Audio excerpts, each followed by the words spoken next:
Good afternoon, everyone. Thank you on behalf of the mayor and myself for joining us tonight for a special call meeting. I do see that we do have a quorum tonight, so we're going to go ahead and get started. Mr. Reynolds, would you do the invocation?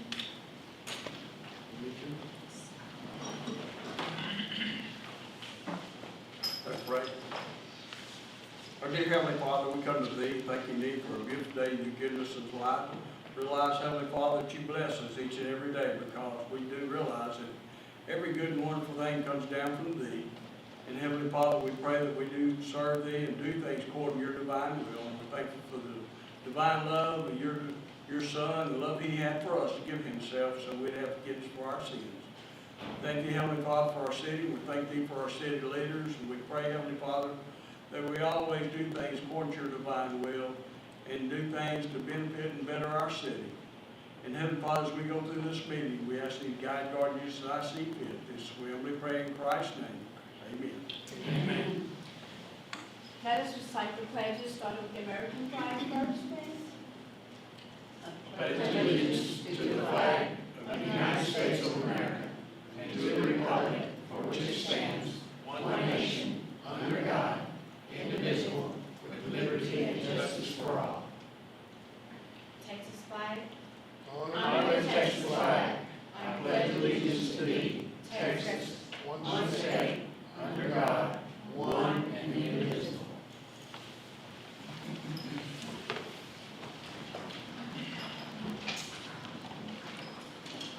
Okay, do we have any public comments?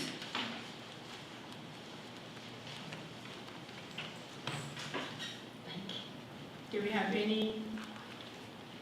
I'd like to remind everyone that school's going to be starting in the morning, so there'll be more traffic, and look for the big buses that are out. Thank you, Chief. Can I make a comment on that, Mr. Broussard, as well? I did talk with Noah Salak, the text up, and talk about school starting in the morning, and I requested could he have somebody at 2025 and the red lights there to see how that's going tomorrow morning, tomorrow afternoon. He said that was a good idea. He said he would take care of that. DPS Richmond and I went out there and looked today, kind of did a little bit of review, and they're going to be in the area as well, working that area. Okay. We're going to do a little change here. We're going to go to our executive session first and come back to our budget presentation by our finance director.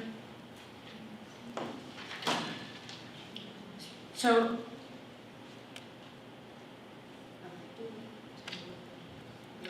if we can get a motion by one of the council members to go ahead and just do this. I make a motion that we go into executive session for city minutes. I'll second. Okay, and all in favor? Thank you. Okay, executive session. The City of Cleveland reserves the right to adjourn into executive session at any time during this meeting to discuss, as authorized by Texas Government Code Sections 551071, consultation with the attorney, 551072, deliberations about real property, 551073, deliberations about gifts and donations, 551074, personnel matters, 551-076, deliberations about security devices, and 551086, economic development. We're now adjourned for our executive session.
Okay, we are returning from our executive session.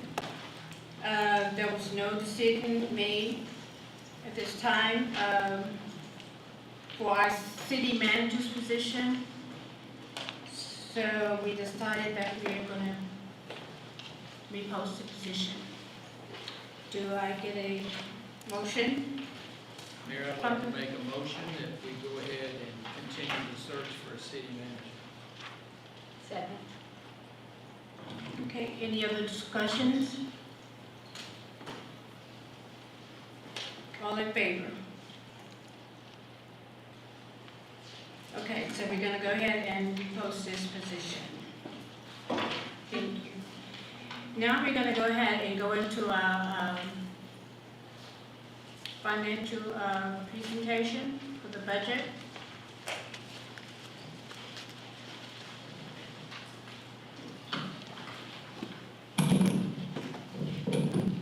Good evening, everyone.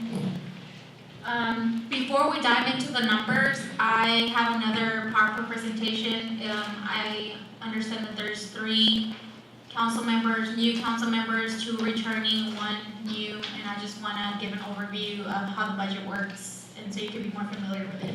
Thank you, thank you.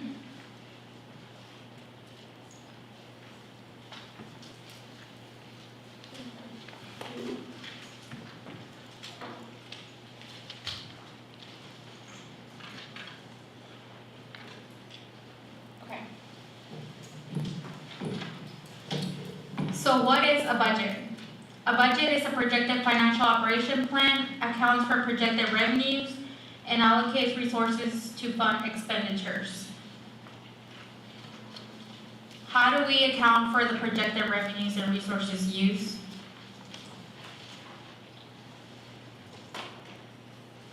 In local government, separate activities are accounted for in separate funds in order to show accountability, defined by federal, state, and local laws. In the city of Cleveland, we have several separate funds, such as general fund, water and sewer, and grant.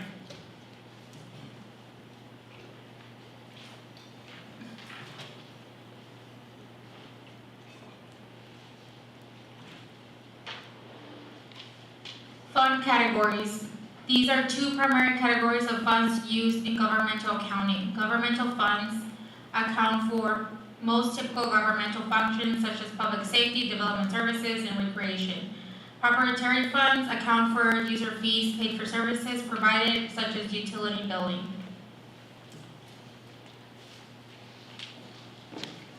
These are the type of funds that we have. Governmental funds, which is general fund, debt service, capital projects. We have the proprietary funds, water sewer fund, capital equipment, special funds, hotel motel, money seizure, court security, court technology, and then TERS. Funds overview. General fund accounts for the basic services of municipal government. Main revenue source is sales tax and property tax. Debt service accounts for the annual principal and interest payments on debt obligations. And the main revenue source is property tax. Capital project accounts for the acquisitions and construction of the city's major capital facilities other than those financed by proprietary funds. Proprietary funds is capital equipment, which accounts for a portion of the water and sewer utilities. This fund was set up to replace dump trucks, utility beds, anything related to public works, and it was set up for that. And then we have the utility, which is the water sewer fund.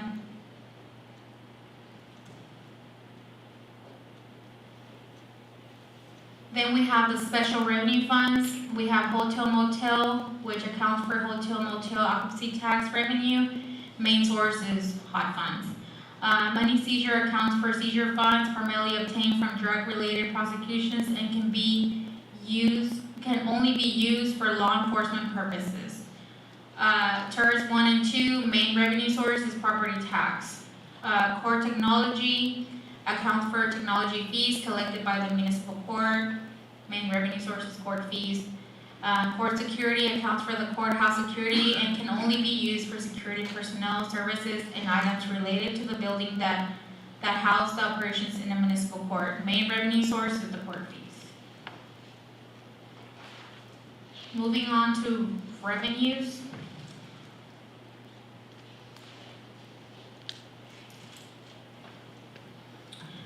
Where does the money come from? Top revenue drivers is sales and use tax, franchise fees, property tax, license and permits, rate fees, and charges. How much do we collect from sales tax? Well, we all know it's 8.25%, but that does not all go to the city. 6.25% goes to the state, 1.25% goes to us, general fund, 0.50% goes to Liberty County, and 0.25% goes to Economic Development Corporation.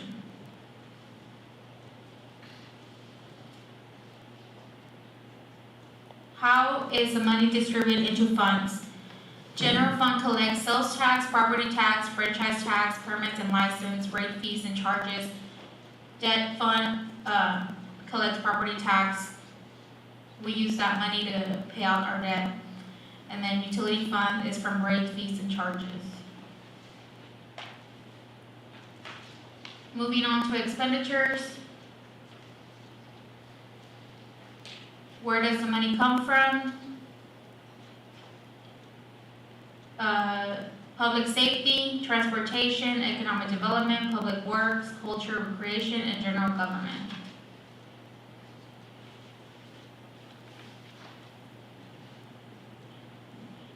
Are there different types of expenditures? Yes. Recurring expenditures require a source of constant income to pay for it, such as salaries and benefits. One-time expenditures are not recurring in nature, such as equipment or large construction projects. Fund balance may be used on these type of expenditures. What is fund balance? Fund balance is the difference between the city's asset, how much we have, and the liabilities of how much we owe. The city has to maintain a fund balance of at least 3 months, 25% of general operating expenditures. Fund balance can only be used for one-time expenditures according to the city's adopted financial policies. Budget freaking ask questions. When does the budget process start? The budget process starts in April with a retreat to discuss the priorities for the next fiscal year, October 1st to September 30th. The budget officially opens in May for departments to enter in their requests. From May to August, Finance prepares a draft budget and determines the tax rate. What's this about a tax rate? Is that the same as my taxes? The city adopts an annual tax rate that has two parts. The maintenance and operations, also known as the M&O, funds the daily operation of the cities, and the debt is the INS, pays for debt issuance. The city tax rate is one of the 3 tax rates that determine how much your tax bill is each year. In addition to the city's tax, the school district and the county each adopt a tax rate. How are the tax rates broken down? Liberty County is 0.5543. Cleveland ISD is 1.2470. City of Cleveland is 0.7550. What does debt pay for? Things you can pay with the debt. Facility, infrastructure, land purchases. Things you cannot buy with debt. Personnel, maintenance, supplies, and services.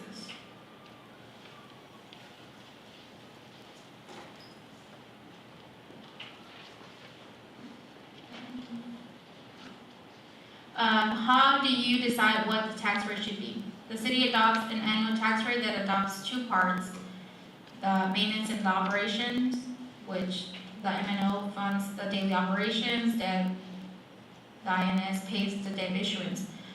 The one part of the tax rate that we can modify for increased expenses is the M&O rate.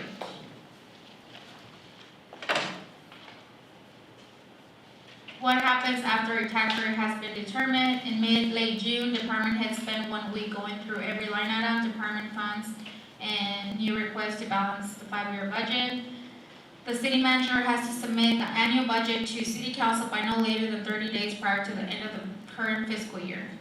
By practice, the finance director submits the budget to city council the first week of August.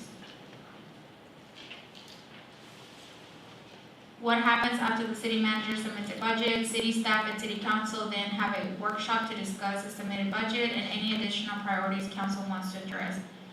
City staff brings back the final version of the budget for adoption by the city council in September. City council must adopt the annual budget in September. Is there any public input? State law requires that 2 public hearings for tax rate and 1 public hearing for the budget be held each year. City council's budget workshop is also open for public to attend. That's the end of this presentation. Does anybody have any questions? Any questions from council? It's a good report. Just to make it clear, the end of the fiscal year is September the 30th, right? Yes. So once we adopt that budget, the departments can start spending this money. Yes, until in October 1st. Okay, just want to confirm. Any other questions?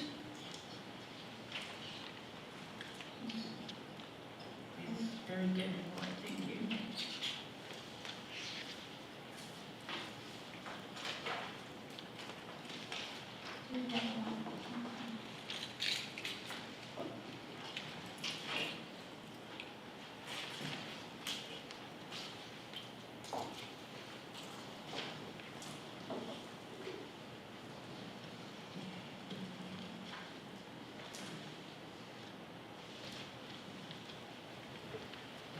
Okay, I'm gonna start with general fund income statement.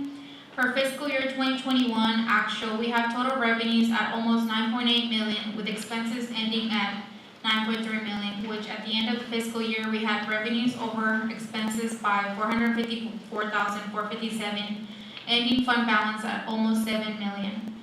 For fiscal year 2022 year-end projected, we have total revenues at almost 10.7 million and ending expenses at almost 11.8 million, with revenues are under expenditures by 1,008,352, projected fund balance at 6 million. Remember, we will not have actual numbers until next year when the audit gets completed. For fiscal year 2023, proposed total revenues at 9.8 million and expenditures at the same amount, ending fund balance at almost 6 million. Per our policy, we are required to reserve 25%, which is the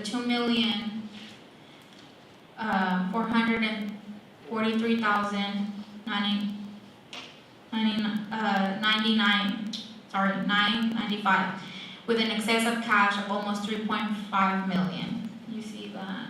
Can we ask a question now? Yes, sir. Can you quickly explain without a whole lot of explanation, just why we actually had 2 million more this year than we expect to get next year, please? Yes, sir, that's because we have the money for the ladder truck that has not been spent out. You see on the, Or is it under the expenditures? When you hadn't spent on the that? non-operating, so the non-operating, see how that's the 2 million? You see the non-operating revenues, the 2,063,000 for fiscal year 2022 year-end projected? No. Okay, I see it at the Yeah. very top under The revenue. third column. Yeah. Okay. That's because we have to record the loan money that we got from the ladder truck, we have to record it as revenue. Once we get the ladder truck, we have to report it as an expenditure. So we're holding the money, that's why it's non-operating revenue. We're holding the money there and we're gonna expend it out once we receive the ladder truck. That's the reason why it's, So the ladder truck will be involved in next year? So this will carry No. over? don't know yet. Because Sean said we're gonna get it by the end of this fiscal year. Okay, So hopefully we do, that way we don't have to do a carryover. okay. You explain. Funds already there. Yes. And Sean will be here for our meeting on the 23rd to speak more on that truck.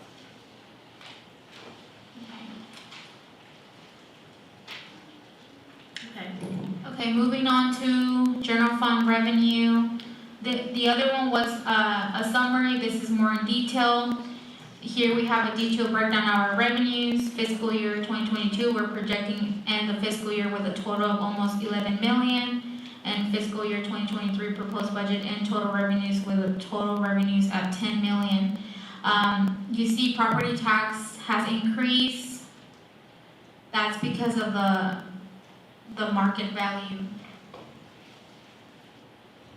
That's the reason why it's increased. And before I'm checking on the revenues, and before we even adopt the budget, I'm gonna make some adjustments because I went back to see and we are already actually at the 2.4 last I checked. So it's gonna go up.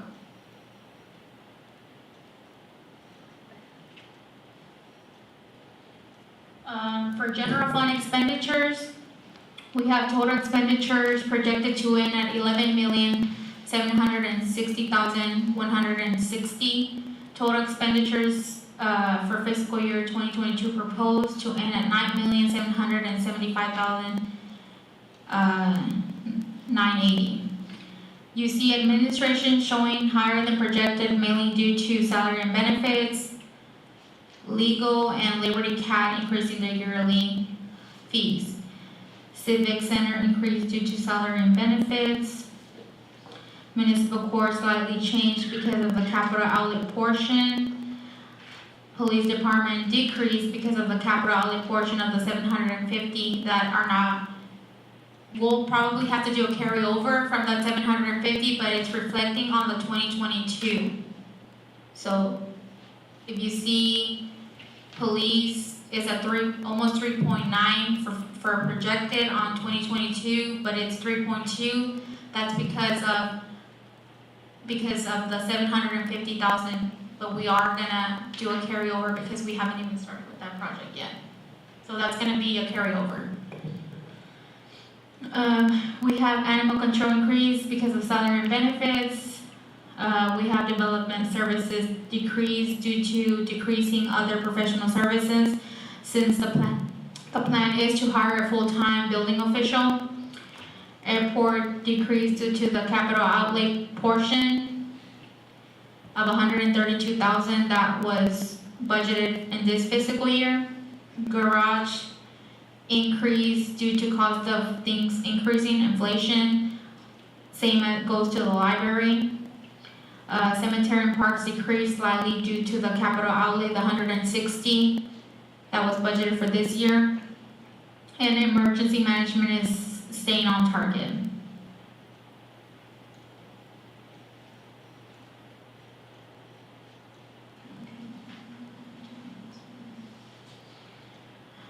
This one, you can see sales tax for the past 20 years. 2019 being a good year for us, and then COVID hit us around March, and you can see the drop. And then you can see that we're slightly going up, and in 2022, we should be higher than 2021. We have already collected $4 million as of now, and we still have 2 more months to close the fiscal year. So we're projecting for it to be more. And here is a breakdown. Ms. Gillespie? Yes. Yes, sir. I have a question for you. Yes. Total revenue projected at the end of 22 is 10,679,000. Where you at and what, I'm on the general fund page where you just left. expenditures, No. the revenue? Revenue. Okay. Your revenue is at 10,679,000. Correct? You sort of skipped. Or the end of this year. You sort of, I'm on your general fund page. He's in the main packet. Oh, okay, I don't have Page 21. You just had it on the board. this one. Oh, let me go. Right there, right there. No. Back one more, Back. Income statement? revenues, there you go. Okay, it shows that you have 10,679,000. Yes, sir. Very bottom. Your expenditures for that same year projected is going to be 11,760,000. Now, I know we have to have carryover there that's going to add to that. You could subtract it. What I'm getting at is we're spending more than we're bringing in. Is that correct?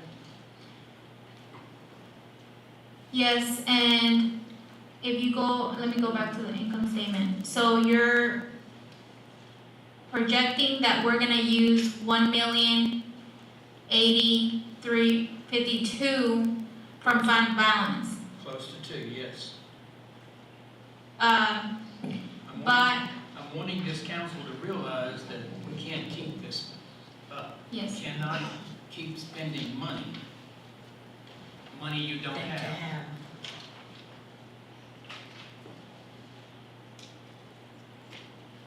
We all have a budget at home, and we all figure out that we have so much income coming in. So all I'm asking you to do is to be aware of what we're spending. You cannot increase your income. You only have 2 sources. So keep that in mind as you go forward in this budget. Thank you. okay. Eddie, basically you saying that we're in the red at 1,080,000? Not necessarily, because we have carryovers and things that's going to balance us out. But all I'm saying is that we need to be aware, the 5 of us, as to what the budget is and what it's going to be. These numbers that they're giving us, yeah, we have an increase in 20. That doesn't always happen to be that way.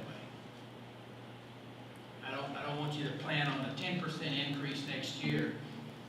If you do that, you're going to wind up spending it. So basically, you're saying you can't rob Peter to pay Paul. That's exactly right. Thank you, ma'am. I'm sorry, I didn't mean to interrupt you. That's good. It's good to know. Yeah, but if you see for actual, we actually brought in 454. These are just preliminary numbers, Right. and we won't really know until we actually have hard numbers when we do our audit. Right. And that's when we're actually gonna know if we are underneath or not. These are just projected, but if you see for actual 2021, we actually brought in 454,000. And I agree with you. I think that's correct. All I'm trying to do is get council to think about the Yeah. money, the Yes. income and Yes, the sir. expenses as we go through this budget. And sometime you might, when you're basically trying to put this budget together, you're sort of adding a little bit more, just an estimation of what you're thinking that you might spend. Yes, Well, projection, it's yeah, very projections and yes, inflation and The stuff. best guess that you can come up with. Yes, because this is projection, this is preliminary. Like I said, we don't know hard numbers until we do the audit, but this is the best of our abilities is projecting what's gonna come in, what's gonna go out, and And you'll notice on there that you have a 25% requirement basically for 3 months of operation.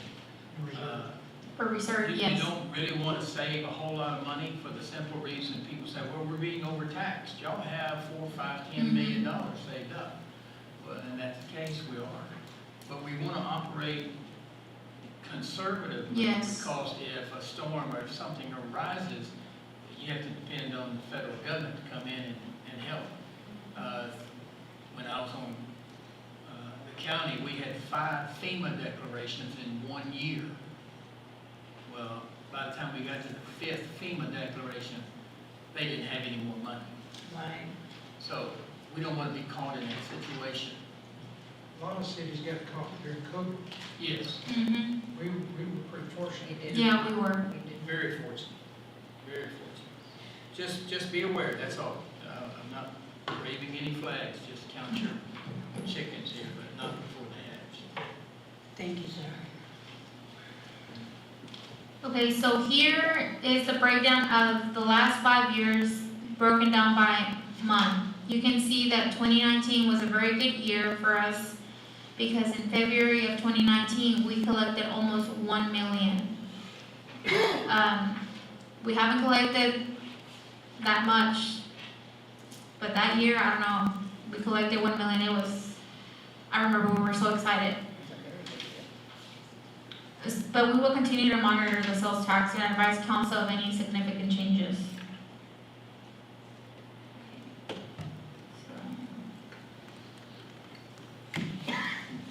General fund budget highlights.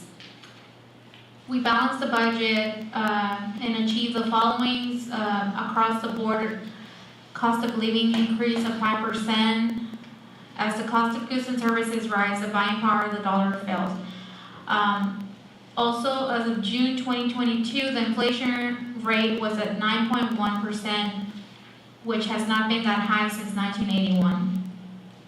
The city offers health insurance along with other benefits to full-time employees to improve retention. Every year, the city meets with the broker to discuss the different options for health benefits. This year, due to inflation and high claims, the medical insurance increased by 9%, which council decided to absorb the full cost to give employees a relief from the current economic crisis.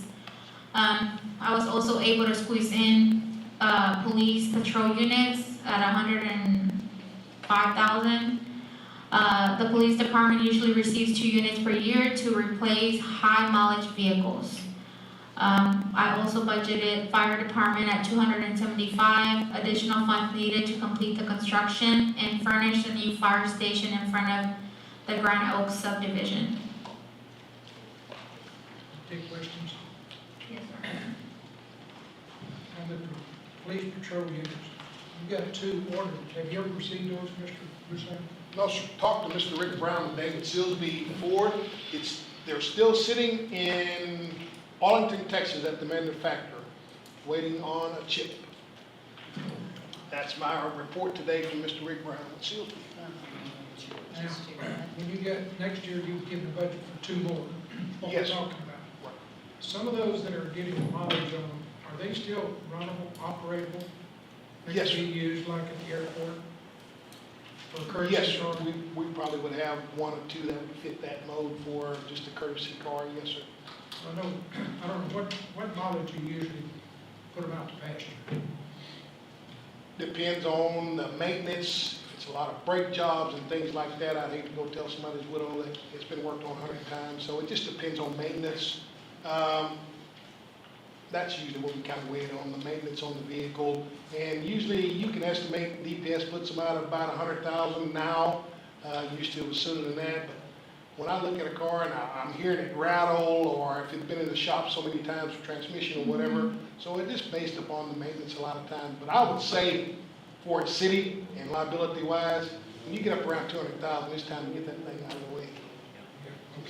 I pursue this. Not only that, but it's costing us money to be repairing it, than just getting a new one. Absolutely. You'll notice now, council, thanks to the support, we've been getting newer cars, and the maintenance has not been as much. We used to spend 50, 60,000 on maintenance, which, in the past, and we're doing really well now. If you look at our numbers now, and the balance on maintenance.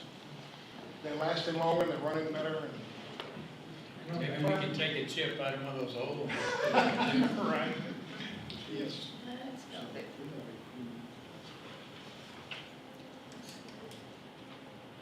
And here we have just what I just read about the budget highlights. This is a visual.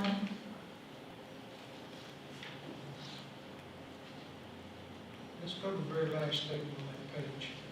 Fire department, 275,000. That's basically talking about some new equipment, right?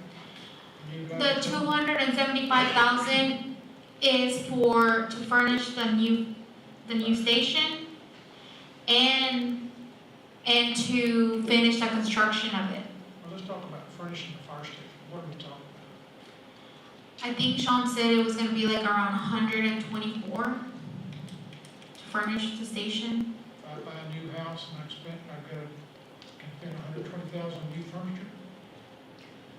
That's what, She said that Sean was going to be at the next meeting, so he can give us more details on this.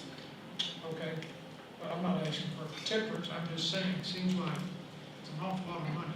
Yes, it does. And you only quoted about half of this is 275. yeah, the other half is for the construction, to finish the construction of the fire station, Okay, which is critical. and your bottom line statement is additional funds needed to complete the construction and furnish the new fire station. We budgeted $5 million for that station several years ago. Yes, but we didn't have the whole money. We didn't have the contingency money, so we have to have money for this year to complete. Are you over the budget, $5 million? That's what I'm asking. Simple answer to that. No, the Yes. construction is under 5, but we only had 4.7. If I remember, the construction's about $4 million and 9 something. And then the Yeah, that's contingency- including, With the contingency, they made it over 5. So, no, the construction was almost 4.9. okay. And the engineering and all the other stuff, that was getting funded out of general fund. The fire station was only getting funded, the construction was getting funded out of bond money. But we didn't have enough bond money. We only had 4.7. So we're needing money from general fund to complete the construction of the fire station. This is why it's critical, and this is why I put it in there. Still, my question is why we're over $5 million. I know we can't pinpoint it when you put the budget together, I understand that. But that architect's fee is based on that number. He's gonna charge, he charges 10% of that $5 million. And that's why I fought so hard when I was on council to try to hold that architect down. But now when we start talking overages, back to what Eddie said, we've gotta watch our dollars. You do, and Yes. you're right, Fred, on the way you're saying it. It is an overrun, but it was projected to be there. Some We knew things, it was coming. Yes. some things might have been added that was not in the Yeah, and original plan. Yeah, and trust me, this stuff that I'm adding is things that I see that are critical, and then you'll see the unfunded items, and then that's why I have my department heads here so they can explain the items that they want, that they need, and then y'all decide what gets funded or not. Okay, move on. And this is the list of the unfunded items. The highlighted items are the ones that are gonna be discussed tonight. This is just general fund. Next week, we'll have other department heads discuss the remaining of the stuff, and then we'll have water, sewer, and hotel, and EDC. But right now, we're just talking about general fund. And I'm gonna have administration talk first, which that'll be me, and I know that in previous council meetings, it's been talk about the historical museum and setting funds aside for that. And so I did 30,000. And then cemetery software, Jennifer's gonna talk about that.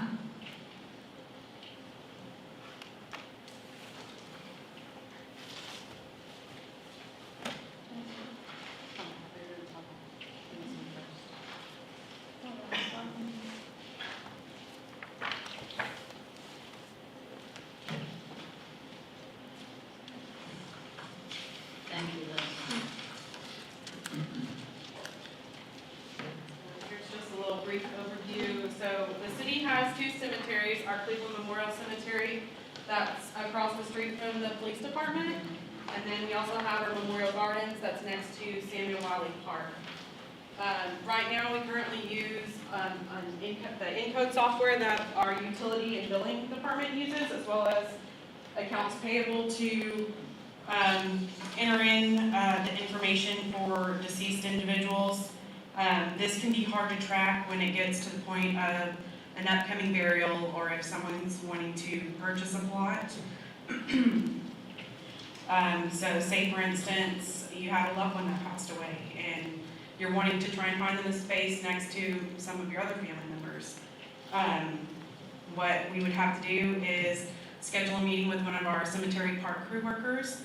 They would meet with the family out in the cemetery, and then that cemetery park crew worker would have to call me. I'd have to look into Encode to see what's possibly available, and then sometimes I also have to double check in our historical books.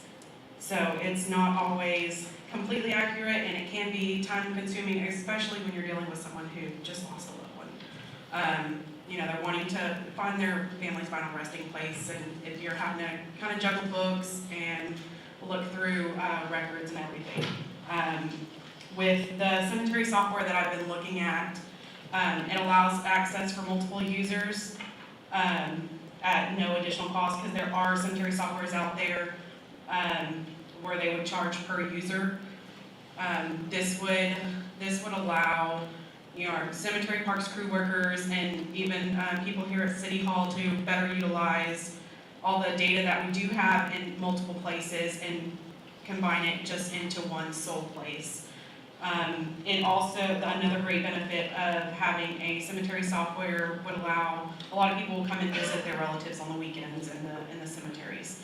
And if they haven't been there in a couple of years and they're just coming down for a weekend, well, of course, City Hall isn't open on the weekends, so they're just out there on 17 acres trying to find where their loved one might be buried. So really just having something that would help us help the citizens in finding their loved ones. Also, in regards to the cemetery, there's some future projects that I would like to look at in regards to updating our rules and regulations. They haven't been updated since 2013. There's some beautification projects that I'd also like to look into doing, such as newer signs, just some cleanups, and even landscaping. Just I feel like a little bit will go a long way, especially for our cemeteries. We're currently working on a project with Pace Stansel. They're doing the headstones where they're resetting the foundation for headstones that have fallen over. Typically, we don't have our cemetery crew worker guys handle any of the headstones, as we're not qualified, and especially as expensive as headstones are, we don't want to be liable for any damage. So we typically leave that up to the families to contact a monument company, but this is an opportunity came up with Pace Stansel to have the deal. We pay them $300 a piece to reset 12 headstones, and then they donate their time and materials for an additional 12. And that's always something we can come back and do again, so we can get some more headstones uprighted, and as well as do that in the Memorial Garden Cemetery as well. So both cemeteries are taken care of with that project. I'd also like to kind of review the pricing and fees. We haven't done any updates to the prices since the early 2000s. So I want to do a little bit of market research. I'm obviously not really wanting us to bump up the pricing for cemetery spaces too much. Just kind of see where we're at and kind of clean that up a little. And then we really just need a general audit of all of our cemetery records, so everything can be concise and in one spot. So, is there any questions? I'm looking at you because I know you're going to have a question or two. All right, what do you got? A lot of rural areas have community cemeteries. Mm-hmm. People in their communities do have a day in which every year or 2 years they go and do that. Of course, this is city cemetery, so, and people, when they buy their plot and they bury their loved one, the rest of the upkeep is by the city, right? Yes, so typically the city is responsible for the mowing and weed eating. Right now, starting May 1st, we did begin the contract for mowing with it's Texas Select. Right? Texas Select. We're doing a 6-month contract with them just to kind of help with that upkeep. I know that those are really challenging. The mowing is really challenging for our guys, just getting around 17 acres of headstones. What's the annual cost to keep maintaining the cemeteries? For the mowing, Or expense we might have? do you know? 4,000. I know that for mowing everything and the cemetery, we're paying them 7,000, around 7,000 a month. Month? So there's like 94,000 budgeted for that in the budget under Parks and Cemetery.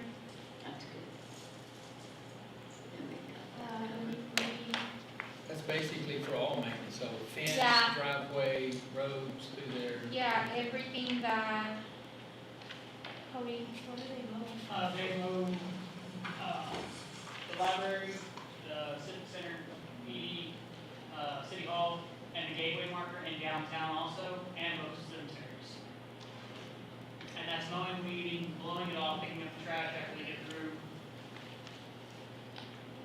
if you look at page 35 in your budget book, I budgeted 94,000 under other professional services for that.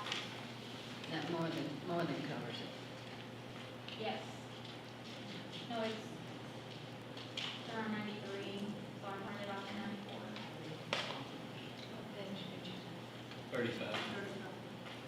35. Thank you.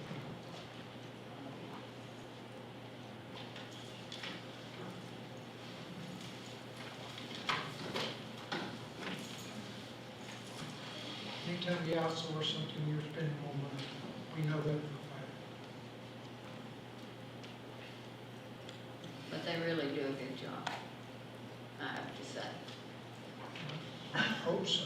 They do. If we're paying them, I hope so.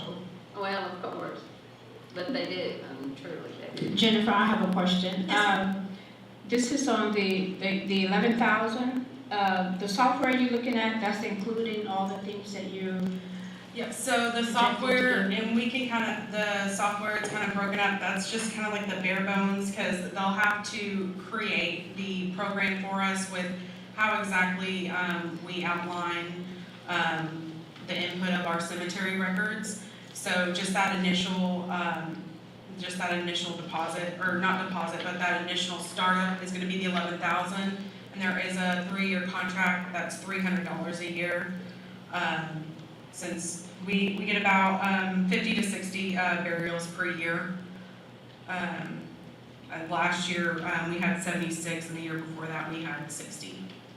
but you're looking at different softwares. Yes, I looked through several different softwares. I even researched to see if maybe there was something I could build myself, but of course, that is something that is very time consuming when you're looking at creating something for years of records. And we have thousands of burials out there, so it's a lot of paperwork. We still use the historical cemetery books from when they were first created, which are just kind of notebooks. We still use those to write the information in. Then it's also entered into the encode system, and then there's also additional paperwork that is signed off and put on in another closet. I think this is something that we do need because we have had incidents before where there was some mix-ups, so Yes. I really think this would be something that we really, Yeah, and that was one of my biggest concerns, is I don't want there to be an issue where we have one of those issues again. yes. Several years ago, it was brought before council to spend money. We were running out of storage space. One of the courts was records. Here too, things get stored, you gotta keep them for so long. So there are paper copies in the box. So we went to a program that you could, I'm gonna use the word microfiche, downsize it. The laserfish. Yeah, is that still available to us? Are we still? Yes, we do still utilize that, and that is something that I also looked into, because I do have a lot of the burial permit cards scanned into laserfish. It just is not very user-friendly in the sense of if I want the public to have access to be able to search for their loved ones, they won't be able to see a map, because you can look at a list of names and who might be in that lot, but if you don't see a map with, you know, who might be where, that can kind of give you a better general idea. You kind of can get lost out there. Okay, I just. But yes, we do still have the laser. That conversation came up earlier in the week, about storage and all. Yeah, and records management is something that we are working on as well. Jennifer, elaborate a little more. You mentioned that if a family's looking for their loved one, it's on the weekend, the city hall is closed. Elaborate on how this software would interact with our website so they still have a source to go to find it. So basically it'd be on our cemetery page. There would be a searchable feature where you could look up your loved one's name. So it would pull up the map in the area, and you can even have it to where it would help you kind of walk to the gravesite to kind of help guide you there. Otherwise, you know, unfortunately, you'd have to wait until Monday, and we'd have to look at encode and then print out a map and then write on the map where this person might be, and you know, it's a lot different on paper than it is out there in the field, so it can be really difficult for people who are coming to see their loved ones. Okay. Thank you. Is there any other questions that anyone had that? Yes, I have a question. Okay. You mentioned 2 cemeteries on here. Yes. There is a 3rd cemetery that I know here in Cleveland, but I don't know who maintains that. Y'all might know, and it's right there across from the donut shop The there. Hanson Cemetery, What's the name of it? the Hanson Cemetery? It's private. Yeah, that's a private cemetery. The Hanson family, I believe, still owns that. Yes, family, Yeah. so they keep it up. They Is that a don't, chartered cemetery? or they is don't that just a- maintain it too much, but some citizens have gone in there and maintained it when it's gotten real bad. I didn't know, thank you. Any other questions? Thank you for your time. Thank you.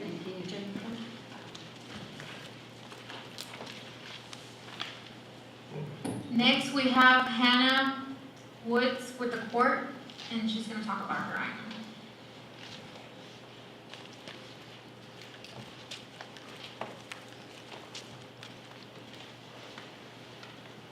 Hello, how are y'all today? So we are asking for our warrant officer to have his own vehicle for transporting, inmates to Liberty County, or maybe picking them up from other counties and bringing them in on warrants that we have of ourselves. We're asking for $40,000 one time for the vehicle, and $3,000 reoccurring for fuel and maintenance, things like that. Also, it would be used to help to go to the bank for deposits, for safety reasons, because used to us, the clerks, were doing it ourselves, and it's not the safest way to go about it.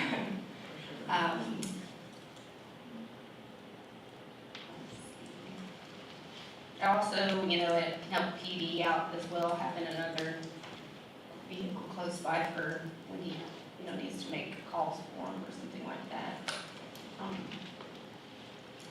Do you have any questions? So in this transfer, would you be using one of the police officers or? Well, currently, Officer Greco is our warrant officer. He works with the courts first part of the day, and the second part of the day, he does things to help with the PD when needed. And we've had him almost 2 years? Yeah, almost 2 years. But he also, he works for both of us. His salary, comes out of the court or whatever, but he does do things for the PD, and he works under their commission still. Okay, any other questions? How much money do we make out of that court system?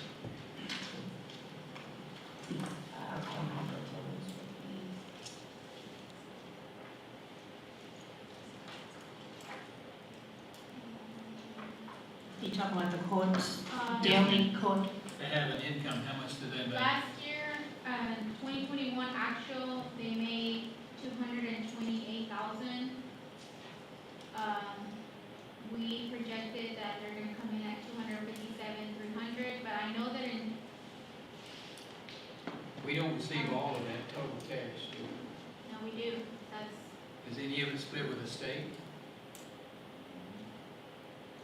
how much do we do? No, that's revenue that we, In the patrol? Well, I mean, no, that is revenue. That's the revenue. That's the revenue. Right. 228, that's actual revenue. Okay, thank you. Any other questions?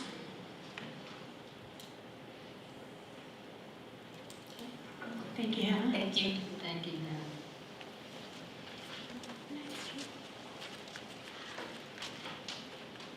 Okay, next we have our police officer, Chief.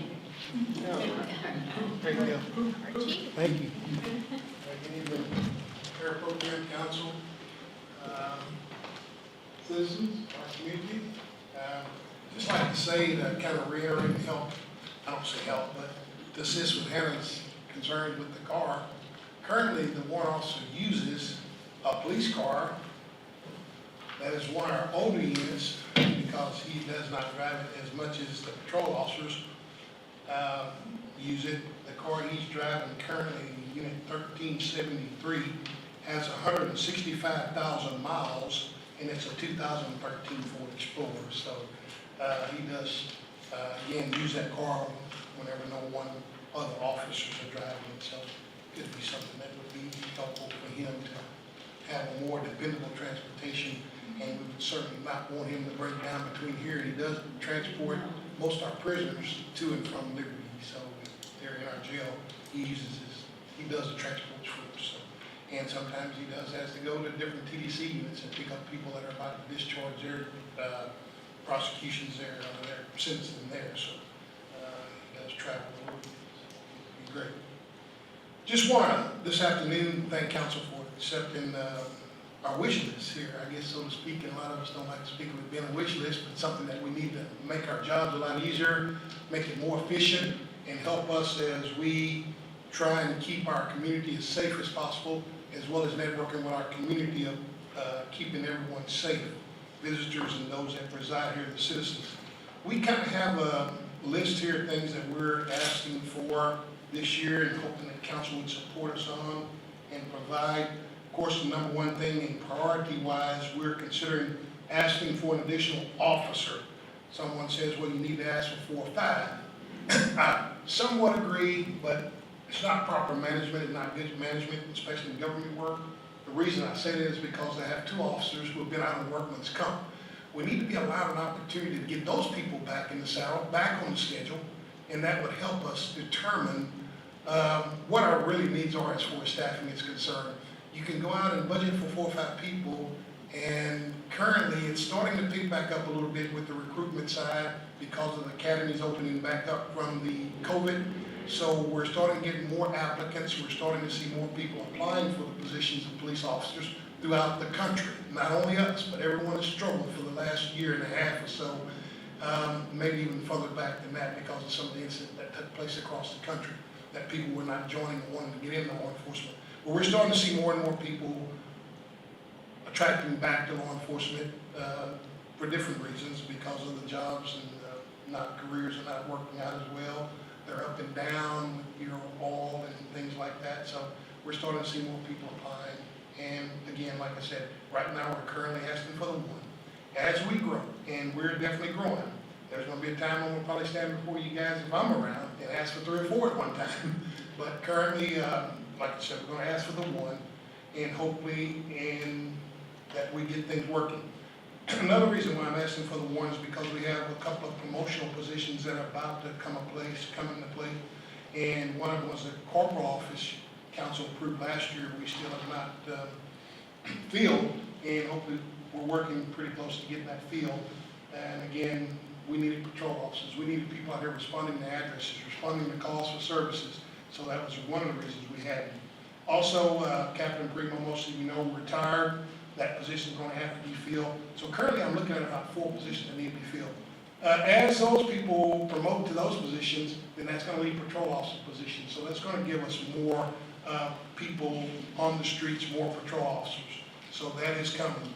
Chief, can I ask you a question? Yes, sir. Before you go any further? Are we looking to fill these positions outside or inside? Normally, for the reputation and the morale of your officers, we try to look inside to keep those guys motivated to and see where there's room for promotion. Usually you have to wait for a chief to die, wait for so-and-so to get sick and quit or something like that. But we're starting to get to where we're a department that where promotions are definitely important. Supervision is very important with today's workforce. So I just like to say that it's definitely going to, and it helps with liability having a supervisor on each shift. And sometimes we run short of that because if someone calls off, it's kind of like a domino effect. And that's another reason why you have to have enough staff to go around. And you're going to have people, like I said, these other 2 are off injured. One was in a prisoner confrontation. One was a personal home incident where he tore up his shoulder. But he's out. So again, supervision is very important. So that's another reason for the promotion and trying to keep that going. But again, once those people that are in the patrol ranks promote, then you will have to have someone go into those patrol officer positions as well. So that's going to help with our numbers. Currently, we have 25 licensed personnel. That includes our dispatch and our officers. There's 14 patrol officers, uniformed patrol officers who work the beat daily. Of course, there's 2 patrol sergeants, and again, the 1 vacant corporal position. And there's a total of 23 licensed officers with sworn officers within the department. And again, there's 14 patrol officers, then we have the 2 detectives. And we had 3, and Sergeant Lopez went to Harris County. That's kind of where we're at right now currently. So we're wanting to, again, enhance and prepare for the Grand Oaks subdivision that is constantly growing. The Pinewood Trails out in Montgomery County is another dynamic that most of my predecessors never had to deal with. And it's 8 miles from the back door of our station. We're kind of hitting and missing from time to time there. We do get numerous calls out at that location. But again, it's a run out there sometimes, and normally where your population is at and where you're also going to be. So most of the time in your downtown area, your neighborhoods that are here closely, then we're getting a lot of calls in those areas. As they grow up, the Pinewood Trails, again, that's going to be probably a demand that we keep someone on that beat at all times. And that is coming as I see it grows. We're talking about 2025, the north side area, going out Tanglewood area. That area is constantly growing, and that's going to create some issues and concerns. As I-69, it opens fully, we're going to see a lot of things growing and developing in that area. And as I go out west again, the Pinewood Trails, we're talking about the Burlington North Santa Fe. So that's going to be, when they start laying material on the ground, it's a known thing that these developers know a lot of times that the crooks are going to look for that material. They're going to try to get us a 5-hand deal if they can, a 10-hand deal where they can just grab stuff. So that's going to be a big deal as it starts to grow out to Burlington North, out west. And that's not talking about the subdivision across the street that's in the play. And there's a lot of growth, and most of you know. So officers are going to be very important to this community as it grows and to keep it safe. And that's what we're trying to do. We already have an increase in pedestrian population and pedestrians walking up and down the roads. We've already had a large increase in crashes and accidents. Some of that we don't want to blame TxDOT, but there's some engineer guys, they call them, that design some of these construction sites that create problems for us. So we say, well, no, have an escalation lane, not just where you go out in the middle of the road in front of an 80 miles per hour car, 60 miles per hour car. And they don't listen to us sometimes on that, but I do say that that's created some of the issues. Safety of officers not responding to high risk type calls alone. That's why you need staffing, and that's another reason why we're looking for additional personnel, so officers don't go to these high risk calls alone. You have seen, as I've seen across this country, that's been just the other day, a guy, they went to go serve a guy some papers, child support papers, and there was a shooting and 2 officers were killed. So it's important that we keep our numbers. So right now, I'm requesting 1 officer at $70,000, that's including benefits and whole 9 yards. The officers make about $50,595, I think is what the salary at $24.31 an hour is. But about $50,000, but when you put in the benefits, you're looking at about $70,000.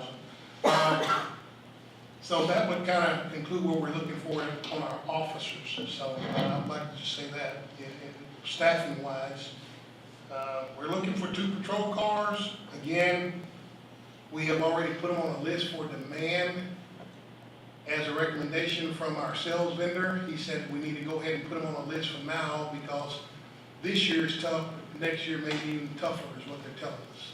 So we have already told them that they could just earmark or put something out there. Cleveland PD wants 2 cars. That way they can go ahead and start building them and working on them. If they're ready and we're ready to accept and fund them at that time, then we'll get them. If not, there is a need for police cars out there, but I just already, like I said, not stepping ahead of the council's approval, but as a recommendation of what other agencies are doing is putting them on a list, and the vendor is reaching out to the manufacturer now saying we're going to be looking for 100 cars, 800 cars, 600 cars, so they can kind of get a rush and get things going as well. So again, like Ms. Clay said earlier, Mayor said, pro tem, that we need to kind of get ahead of this. When October 1 comes, we kind of, this year, we ordered them around March, April sometimes. I wish I would have known that this chip deal is going to be such a big deal, and we would have probably ordered them right after October 1, but it didn't materialize that way. The cost of the upfit of the cars has risen a lot. Some of you may have seen where Dayton ordered 4 cars here several months back, and they estimated like $400,000. So the more equipment and all the things that we have in these cars, such as computers, radars, cameras, in-car cameras, and things like that, that material has grown in cost, and it's putting a pretty good weight on us. So we're asking this year, we're going to ask that the cars come in, they're probably gonna be around 52,000, but the car itself is 39,000. But, we were able to find a better deal this year. And I'll tell you, we may kick ourselves now, but there was another company who had a couple of cars that they would have sold us that were 2022s, but it was a $3,000 difference. And we decided to say, we got a cheaper one. And it was cheaper, but it was, the total cost would have been about $3,000 of savings in money. And I know it's government work, and we try to do the best we can financially and physically, you know, and try to do the right thing. But I would have had those two already on the ground here. Again, we saved $3,000, so, again, we have to consider that in the future. $34,993.75 is what we paid this year, $69,000 total for the cars. Again, the upfit cost is usually around $12,000 to $15,000 for upfit cost, and that has gone up. Over the years, we used to pay $9,000, $8,000, get one fully upfitted with all the emergency equipment, all the radios and everything installed, but now that's running about $15,000. So again, that's why we're asking for a little bit more on the upfit side. So currently, we would be looking at $105,000 for two cars, fully outfitted, ready to rock and roll, and if we order and stay with the same vendor at the same cost. So that's just what we're talking about as far as fleet, adding additional 2 fleets to the units. There's 7 active patrol cars right now, and a total of 13 active cars between the detectives and the sergeants. 14 active again, like I said. And the highest one in mileage was at 165. We have another one at 132,000, car number 1076. And again, those are kind of on the last leg. So we'd like to see those replaced. So these cars that we'll be getting probably will replace those 2 for sure offline because of, again, when they go on high pursuits and things like that, we don't want the steering and the tie rods to break up. Some of them have been worked on or something too many times, I would call it. But we need to make sure that those cars are offline, so that would be 2 that will be replaced. So that's on the fleet, we're looking at as our second priority. And of course, number 3, a lot of us have talked about, and we're trying to work in all the projects in the city. I'm very proud of. I would love to see this evidence building get off the ground. I know we're talking about 600, 700,000. Some say, you know, it should be lower, but again, the architect, the engineering fees and things like that becomes a big issue. And of course, we want to build something that is not going to be just here for 5 years. We're talking about maybe 20, 30 years down the road. So I would like to see a nice building built.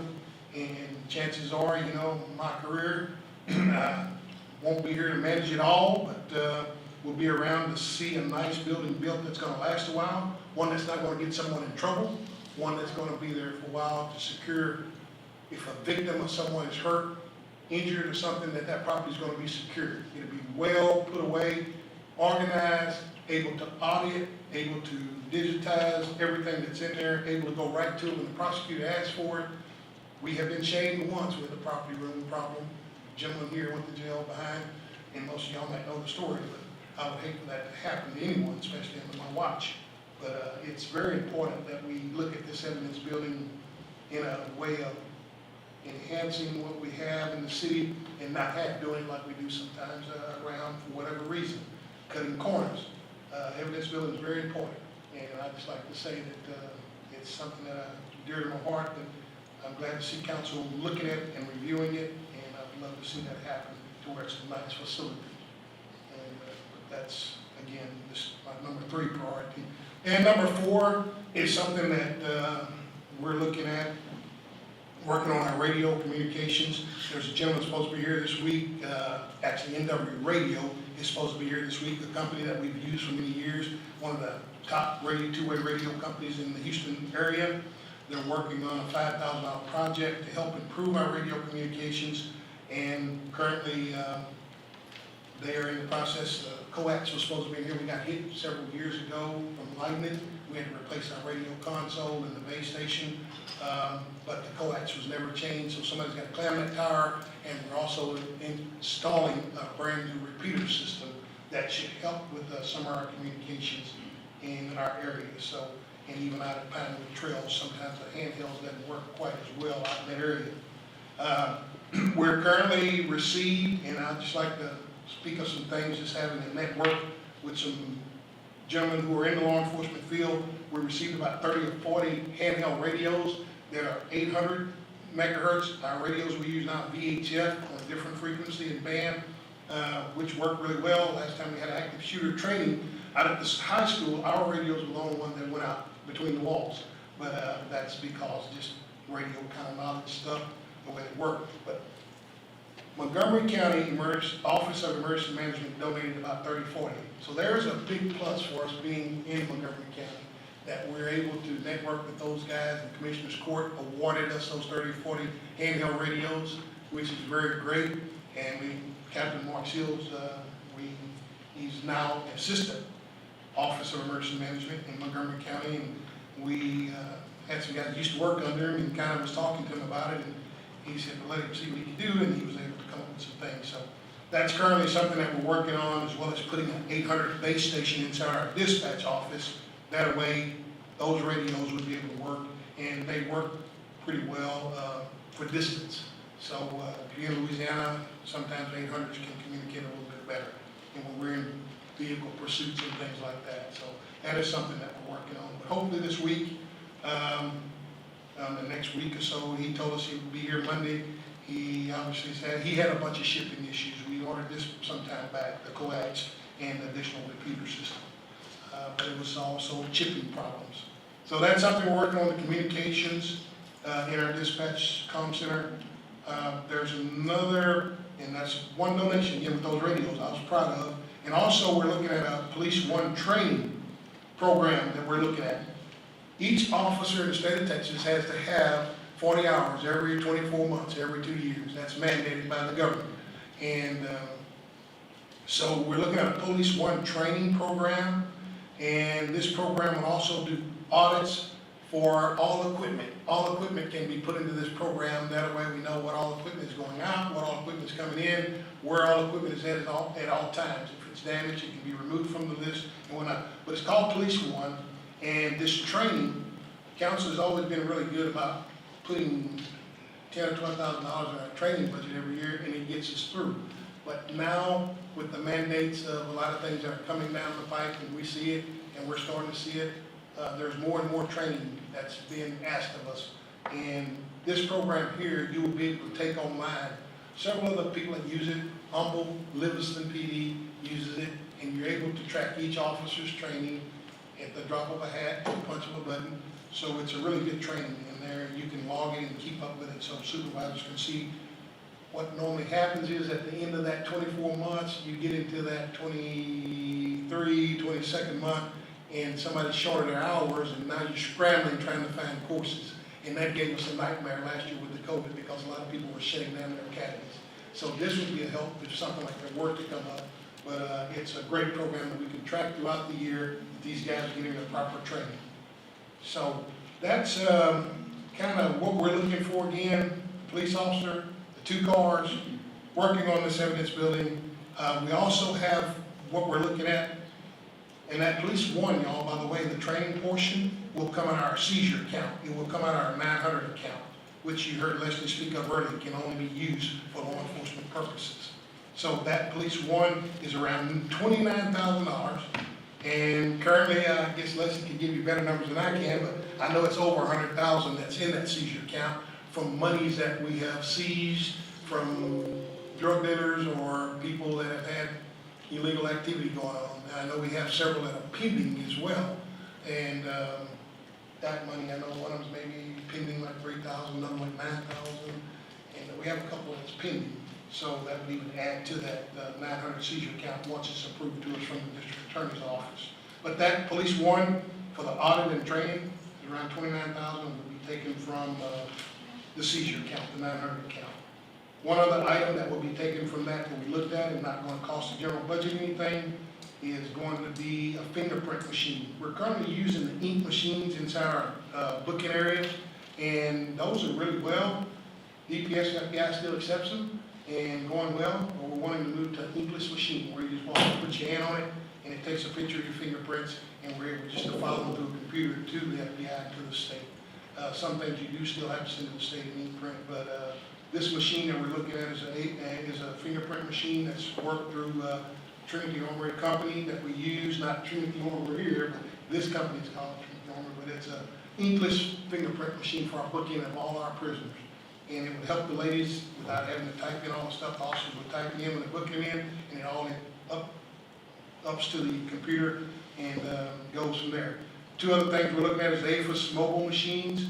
We have a sign-in to Harris County right now. We're waiting on a green light. We were going to buy those a long time ago, but it goes through what we call CJIS, the Criminal Justice Information System, and you have to be approved on. Each officer has to be approved on. So we're waiting to get that approval from Harris County to go ahead and get the mobile APHIS machines. We've been fortunate enough to have Montgomery County, Splendora, and others that if we get a guy with all the undocumented people that are running around, and from those who don't have IDs, we're able to put their finger into a machine that they can handle before that would give us a positive alert right away if that person is wanted or if he's been handled throughout the country for that. Just like our system in our dispatch works, the only thing that can be done by fingerprint, that we can match the person up and that fingerprint gives you exactly who that person is. That will also be bought through the 900 account. And it's roughly, I think right now, it's about maybe $2,000. So we're looking at $31,000 out of the seizure account, 900 account, which is really going to be something that we can utilize and not have to depend on another agency. And that happens, I guess I'd estimate about 8 times a year or so, where somebody's just not going to tell you who they are and they're not going to identify themselves. So that mobile APHIS machine will work. The machines are only about $1,000 a piece. So that's something that we're working on. And I would just like to, not so much brag, but thank some local citizens who's helped us with the drone. That's something that we didn't have to budget for, but we were looking at. And 2 $10,000 drones were donated by local citizens. We really appreciate it. And I look forward to the day to where we can recognize that person before council. And that's coming soon. But there's been some, I don't say agenda, but scheduling with that person and getting everybody in place to get that done. We'd like to recognize that person. So that 10,000, those, well, 20,000 worth drones, it's 2 of them. And so that's something else that we already have in place. We're working on the licensing, working on getting the FFA to go ahead and do approval on that. So those are just a couple of things that we've had donated. Again, the radios, the drones, and buying these APHIS machine and fingerprint machines out of the 900 accounts, not going to cost the general budget. So roughly around roughly $200,000 additional to our current budget. So not asking a lot there, but it's going to be able to help us work more efficiently. And like I said again, that's what I mentioned is about including the 900 account, about $199,000 to $200,000 worth of additional equipment that's going to help us do our jobs. So, is there any questions? Chief, I just wanted to, your program, your training program, would this be continuing education? Would this be every year? Absolutely. Every 24 months, every officer has to have 40 hours receiving use, yes. Okay. And everything you mentioned, everything is very important because we are growing. We are growing. So I see that you said 1 officer. Would that be enough? Well, again, yes, ma'am. Well, Ms. Clay, again, I say... I understand you want to be sort of saving part of this, or, I mean, not want to ask too much or whatever. Sure. But the way we're growing, the people that are coming in, Sure. I just really think it needs to be more than 1 officer. Well, I mean, that's... Yeah, I agree, but again, like I said, you know, we're kind of working short a couple of people. Love to really get a feel of what it would look like with a full staff, you know, to really... And none of these are part-time. You don't have a part-time. No, we have 3 reservists that work with us, but they all have other full-time jobs other places. They are reservists. Okay. None paid, yeah. Marilyn. I'm sorry. Last year, we hired 2 officers. We got 1 last year, We got 1, and then we got a the corporal. corporal, 2. So a 2, and then we went up from a part-timer, which was the CID clerk. She was part-timer, and she went up to full-timer. So every year, we do try to give PD love. But, yeah. Well, we saw last And we year give that them turn was vehicles. more important. Last year, we gave them 2 vehicles as well. Yeah. But I really think we need these bodies out there, you know, there's so much going on out there Oh, yeah. now. I just really think we need the Right. bodies. We'd love to have 4 or 5 a shift, and sometimes now we're working 3, you know, with a supervisor maybe, but it's, very, very important that we have staffing, police officers. So we just have to really look at this. and- So you're talking 70,000, not bad, you know, I mean, a whole lot, but, you know, it's not like $1 million or $500,000 or nothing. So if there's a way we can fit that in, then that would be appreciated, I'm sure, by the officers that are out there working all these calls and going home late, and having to work all the extra overtime. Yeah, I really think this is something we really, really need to look into. I'm speaking for myself, I don't know what the rest of the council, I totally agree. we really need to look into this really close to see where we can stretch or move or alter somehow. I really do.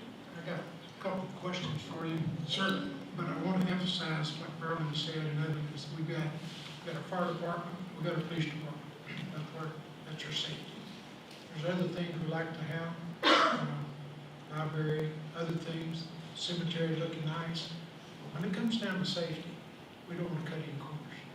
So if you've got 13 patrol officers and you're asking for one more, if you added 2, I don't want to tell one that's sitting around the office don't have a patrol car to drive it, but don't cut it for our safety of our city.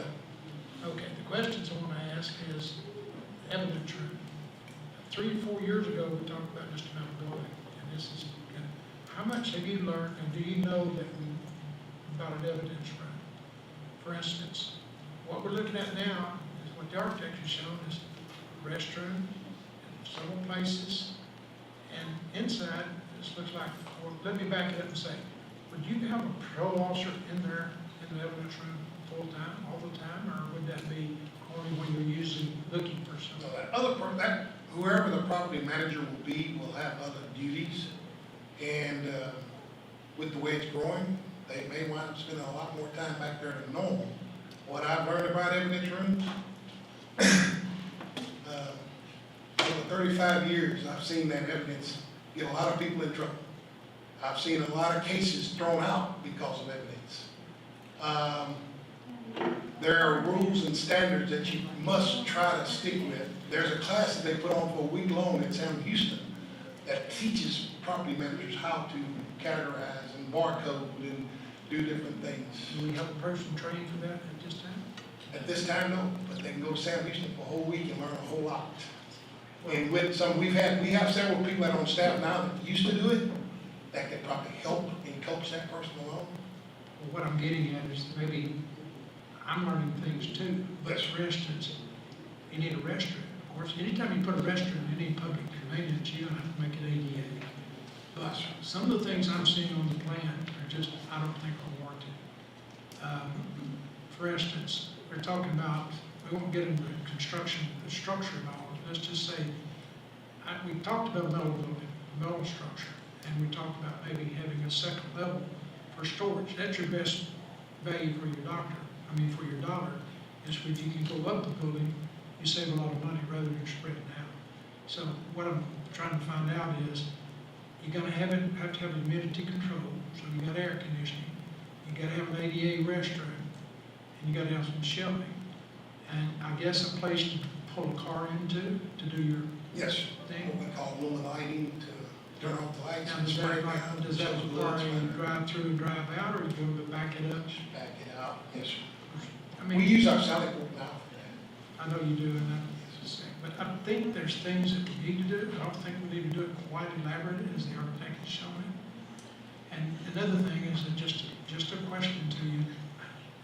Sometimes you take young people, and I think out of high school is a little too young, but you take people that are in like criminal justice majors, like from Sam, about their junior year. Can you see an advantage to having one do an intern with your department? We've had interns before, several interns that come in. I know one of them that was really good. He did some work down here at City Hall. We have people all the time that come by and do intern from time to time that are in their senior year. Of course, when you're dealing with property, chain of custody is very important. You don't want nobody walking right into your evidence room, contaminating. Well, I got away from the evidence room. Yes, I'm getting okay, back, I'm getting that's- back to just an intern, because a lot of times young people don't really know what criminal justice, they look about it and get into it, and then it's a different world.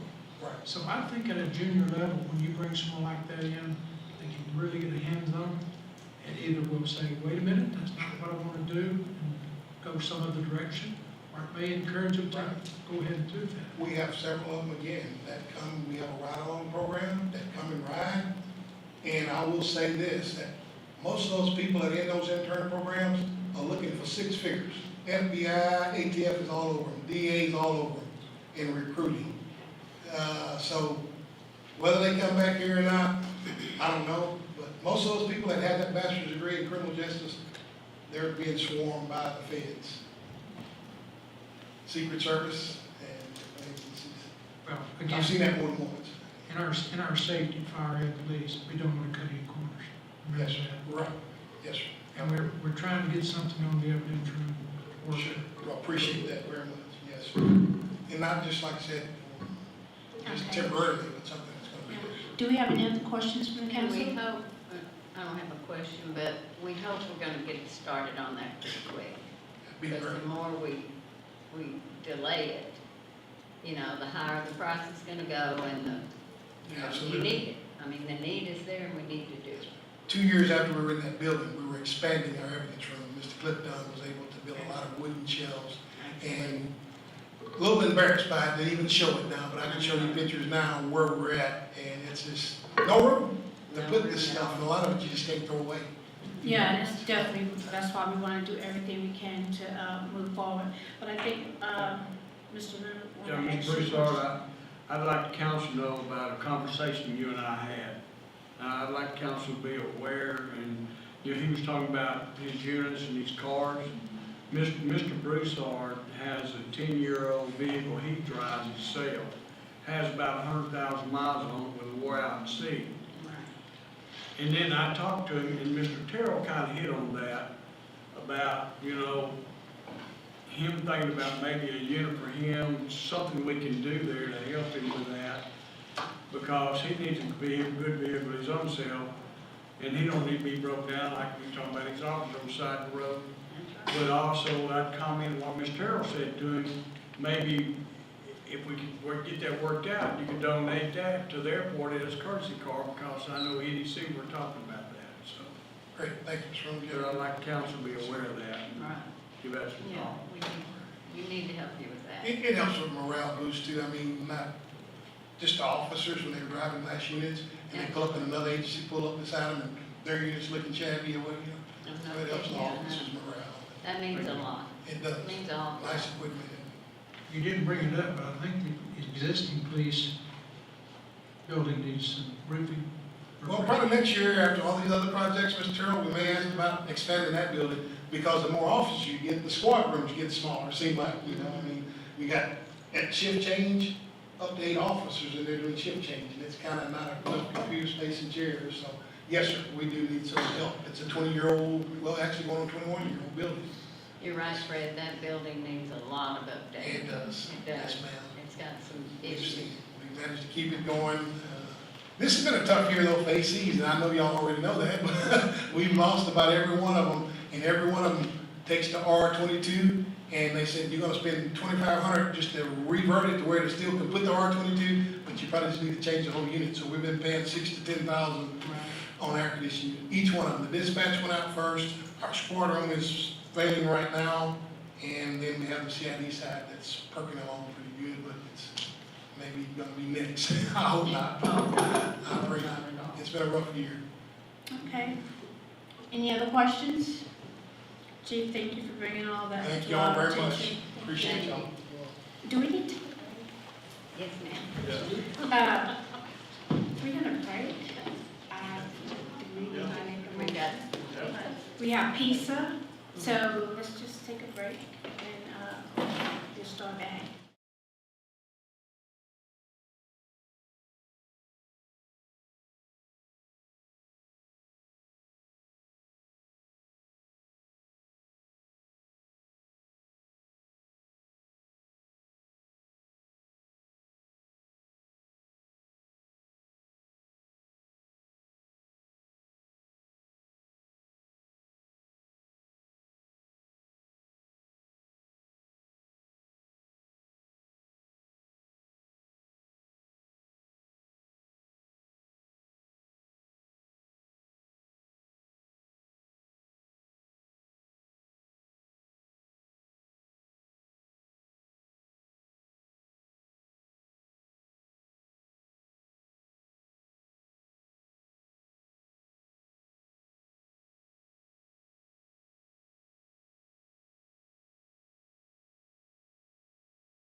We're gonna go ahead and get started back in our meeting. And now we're gonna hear from our library Library department. director. I'm sorry.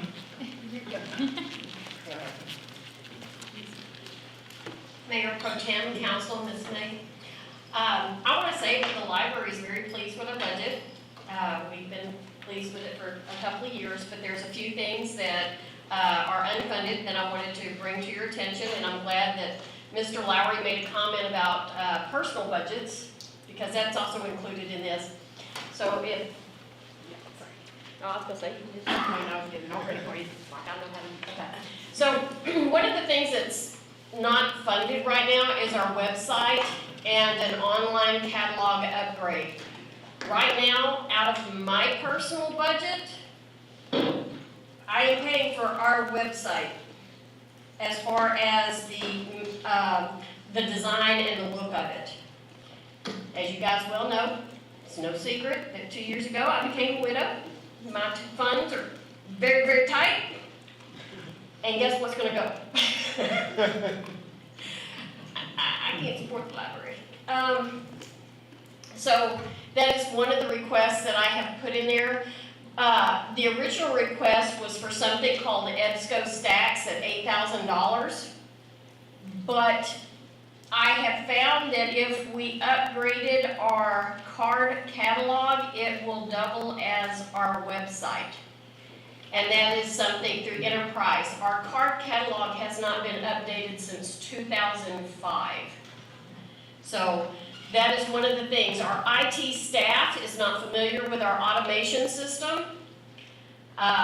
If I will get telephone calls, or if I'm grocery shopping in the store, a patron will stop me, even if I'm shopping somewhere else, besides Cleveland sometimes, that they will tell me, oh, I tried searching your card catalog and there's nothing that's showing up. And that's because our IT didn't think we need to have this program running. So they closed it out when they went to work on something else. So then I have to put in a trouble ticket to restart that with the instructions on how to do it. Because it's not a note that's in their system. At the same time, when they fix that, then they'll close out what is our day in that has to run. And that's what updates our collection agency that you all have hired that goes after those people that have fines on their accounts. And that to me is important, because if you came in and paid, it doesn't get updated in the system. And if you haven't paid and you're new as of last night, it didn't get updated in the system. Then you have to run a sync program, because their catalog and your catalog, as far as fines and fees, haven't been updated. So they're helping, but they don't understand, so they close out stuff and it's hindering. So a part of what I would also like to do is move our system to the cloud. So that way, the people that developed our automation system, it's their responsibility to keep everything updated, upgraded, and we would never have to worry about backups as far as all of our information in a storm. Our roof, as well, is getting a little leaky and old, but not ready to be replaced yet. We had some seams and sills that had to be redone this last year. Just to let you know that currently our maintenance for our automation system is $16,478 is what we had to pay this year. With everything total, it would be about $30,000, and that would also include an app where people can use to check out books themselves if they didn't want to come up to the front desk. It would allow them to also integrate our online ebook system, so it puts everything together, so it all works in hand. So I wanted to include that. Just as comparison, the website on the left is what is called the Enterprise system. That is the newer looking website that we could get with Enterprise. The one on the right, I'm kind of embarrassed, that's my hokey website. I did this through HTML. I don't understand plug and play. I was taught how to do websites 20 years ago, and I haven't moved past that. So that is my updated website. The one that we had a couple of years ago looked worse than that. It took a... Excuse me, could you not use the city website to upgrade your website? Yes, we could, except for when we did that, we were not allowed to put pictures of rotator ads and stuff like that of the new books that we had where you could click in, and we'd have to rebrand every library card, and we'd have to rebrand every book that says, and that misspelled comparison up there, sorry, it was bothering me, we'd have to re-put, instead of going to austinmenlive.org, you'd have to then go to Cleveland, Texas, and Cleveland, Texas now comes over to us. As if you go to Cleveland, Texas, and you want to go to the library, it comes to this website. Because there was things, we couldn't even upload pictures. There was a lot of things that we could not do with the city's website. So therefore... Because of the website, or just because of what you're trying to do? Couldn't tell you, I was just told no. Okay. Who told you not? The City staff. people? City staff. I even asked, could we put a forward for austinmenlive.org? And I'm talking about city staff, not current city staff. Okay. I want to make that clarification. Okay, well then, I just want to make that clarification because that's why I updated this from our old website. Right, well now, you might could make it work now. Well, now that we have new staff, possibly, but we'll see. But it It'd be would, worth a try, I think. well, nothing ventured, nothing gained is my motto. But I would like to do something where it would actually be more user-friendly, because right now, on the website on the left, you can immediately access your account. You can also search for books. And if I go to the website on the right, you have to go to Books and More and then click on Library Catalog, and then finally it brings up our library catalog. Just kind of letting you know that this option is out there if we were to actually upgrade our online catalog. It will double as our actual homepage website. So it will act in lieu, so it wouldn't have to be that separate fee. So what the difference between the catalogs would look like, and I'm sorry the pictures are so small on here, but the one on the left, again, will immediately tell you if it is a book, an audio, or a movie. Ours does not. It will automatically tell you if it's currently in or you need to place a hold. Ours, you have to go through another step and then another step. So it's just more user friendly. Like I said, the one on the right has not been updated since 2005, but we still pay a maintenance fee on that to have that, and it's housed on the server at the actual library. Whereas this part of it, even if we didn't go with the whole cloud thing, this part we could actually upgrade, and it would be a much smaller fee than the original thing that I showed you. But it would give it the fresh, enhanced, user-friendly. Is this also like an inventory for you? Yes. It inventories everything. Yes. So when I check out a book tomorrow, if I went to that website, if that was the only book, it would automatically say, hey, it's been checked out, you don't have that. Right, and if you add e-resource to that, it would pull out all of our e-books that we have with Overdrive. So if you search for, as I did here, for John Grisham, and you wanted to read a book, it's 10 o'clock at night, you can't go to bed, you can just click out, check the ebook. Right now you'd have to actually look on the Libby app to see if it's on Libby. This way it would merge the two catalogs together. Right now you have to search two catalogs. And if you think the library only has one catalog, let me tell you we have three. I have to keep a catalog up with OCLC for WorldCat. It is the library's world catalog. I can tell you if there's a book in China. I can tell you if there's a book in a library in Russia, and I can tell you if there's a library book in ours. When you search WorldCat, it will, if you put in your zip code, it'll automatically pull up the closest library to borrow that book. So I have to maintain our catalog, which is this, plus I have to maintain the WorldCat, and then everything that we purchase, ebook or e-audio or e-video, it's in a Libby app, and this way it would kind of put everything together. Blue Blocks is something else that we had requested that did not get funded. This would be something that we would like to add to our library with us being part of the Family Place Library designation, that we have to maintain and keep certain educational type, I don't want to call them toys, but that's basically what it is. This is part of STEM learning. I would like to obtain 2 different sets. It would also be something that when we do outreach programs throughout the city, that we could also pack those with us and the kids would be able to learn and build. They are mold resistant, they're lightweight. We got to actually touch, feel. My concern was if they were kind of a foam, how many kids could bite, chew, and eat these blocks, and you cannot, because I got to bite, chew, and couldn't get, they gave us little samples. I didn't want to bring them since I bit and chewed.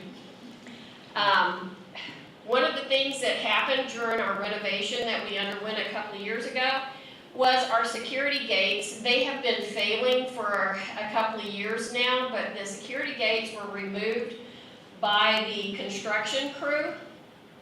When they did that, it voided our license, our maintenance contract with the company that we were currently going through, which was Biblioteca.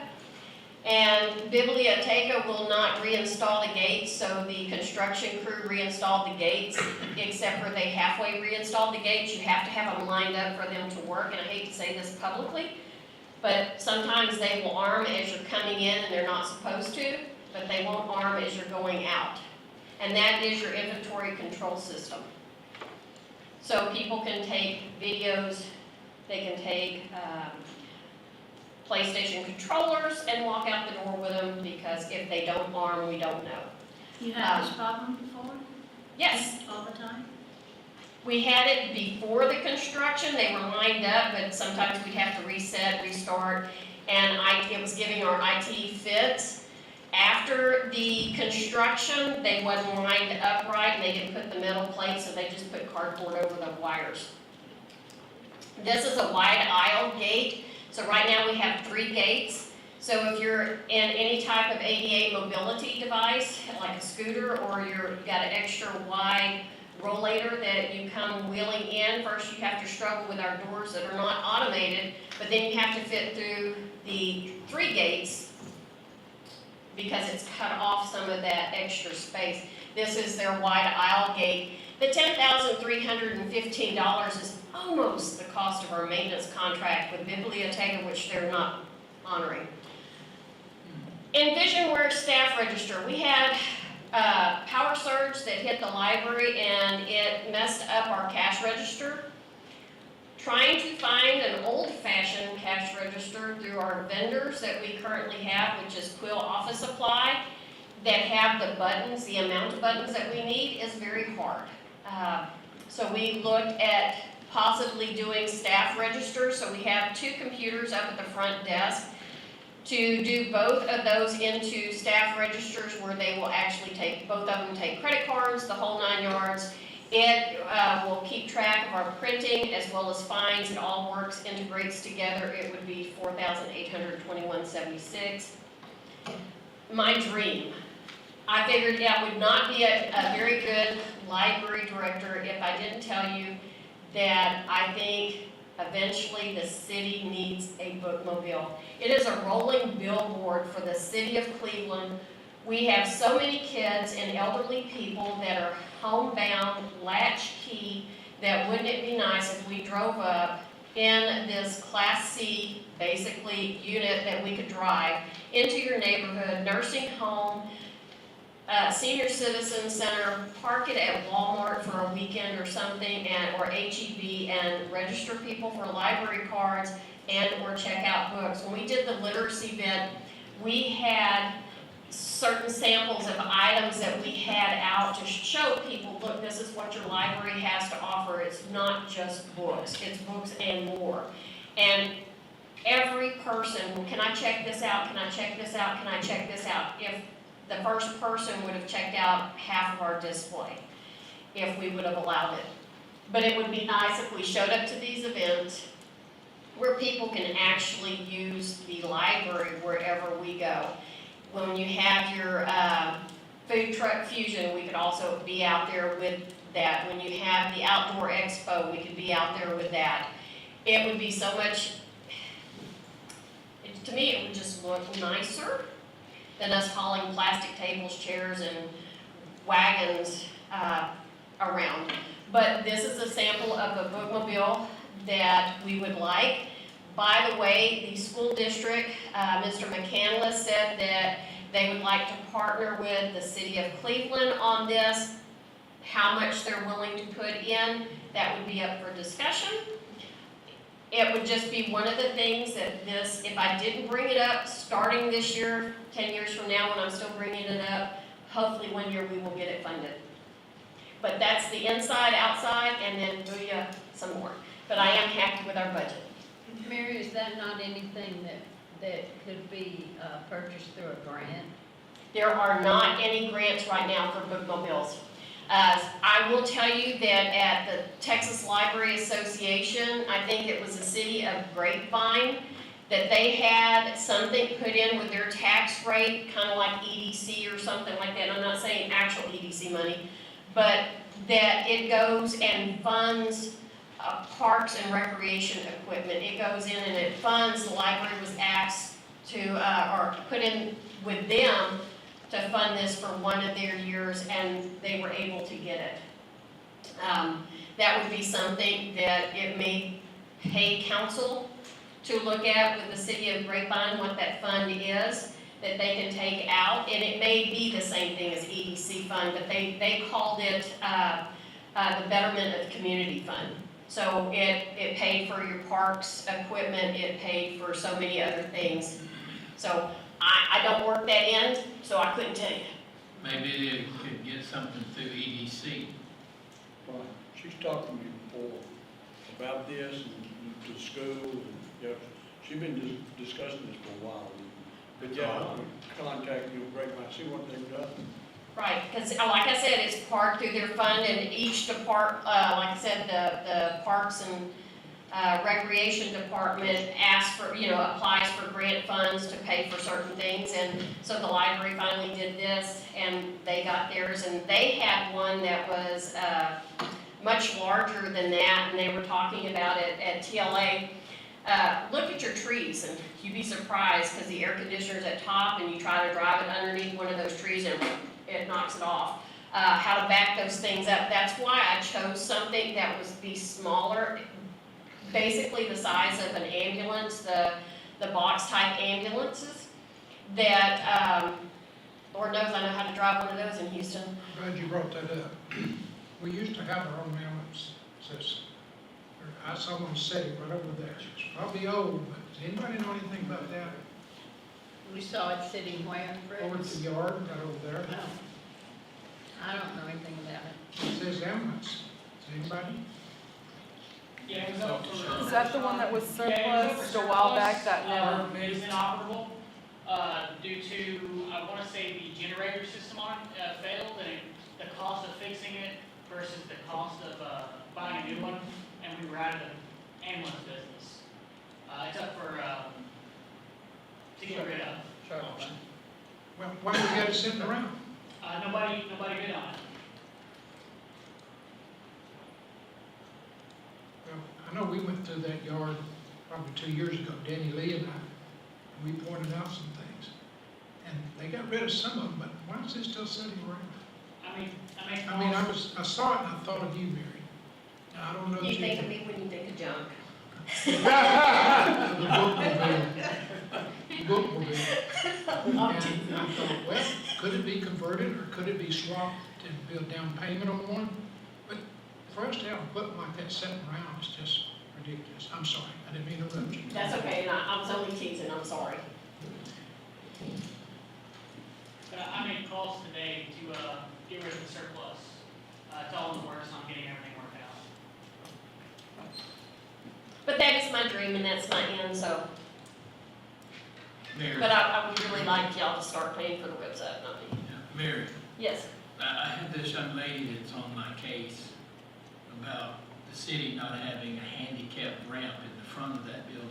you can, it's It's got a curve. It's got an angle to it, you cannot have it where the angle, the downslope is in, going out to the road, because if you're in a manual wheelchair and you can't go up that slope, you roll right out into traffic and. Can't you change it? So to change it, put an entrance on the other end? We haven't, we have an emergency entrance there, but it's not well, the door width, I believe, is 88, but there's not a security gate. So that may be something we need to address, maybe get an entrance or exit on the opposite side. of We the- do have ADA on the side, you just have to. You have to park out there in the Yeah. parking lot. And the parking lot is nothing but a pothole with a pothole with a pothole with a pothole Yeah, that's that's been perfect. patched and patched and patched and patched. We got a contractor right up the That's street not, doing work, we got a contractor right up the street doing sidewalks and stuff. Right. We have. Maybe Robert could talk to him. Yeah, we have ADA ramp. It's just on the side, and most of the ADA people are more respiratory than they are with mobility things, and it is a hike. If you are in a mobility, if you're in a wheelchair, I know most of y'all know Darrell Woods. He struggles in our parking lot all the time, getting with the hills, because you have the street that is at this level, and then it comes up into our parking lot. And him trying to wheel up manually with that one leg it's very difficult. Oftentimes if we see him, we just run out there, hey Darrell, let me get you really quick and push him. But we've had people with those scooters, that you put one knee on it and you scoot around. To me, that's called great insurance or for doctors, because you're going to mess up your other leg. But the unevenness of the old sidewalk, the unevenness of the parking lot, we actually had one gentleman that tipped and fell. And that was 2 years ago. so maybe there could be something we could look into. I will say the last time our parking lot was repaved was in 1986, and don't ask me how come I know that. Without an accent. I was 1 year old. That was 36 years ago. I was still employed there. My first time around. It is a pitiful part. Okay, do we have any other questions for Mary? I don't have a question, but don't feel bad on the website. We frequent the library a lot. We love the library. But don't feel bad about the website. But the new website would actually be a good thing to improve looking, because I've looked on the website myself, and it is a little difficult, even if you want to get a book or anything like that. But I love you. Yeah, we love the library. We frequent it a lot. Well, and the other thing with our website is I coded it, like I said, in HTML. So if I wanted to make something bold, I had to put the little bracket, I had to put the little slash and tell it to be for bold, and then end it with, well, you don't put the slash until you end it. But I'm the only one at the library that knows how to do that, and so I don't have time after I created it, so if there's any changes to it, I'll get around to it. It's just that monthly fee that comes out of my credit card that is starting to not budge. Any other comments, questions? And I do think the upgrades, updates are important. I do. Like I said, I am happy with our budget as it is, but it would be nice. Thank you, Mary. Thank you, ma'am.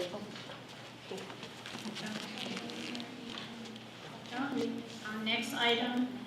Well, because you said give her back.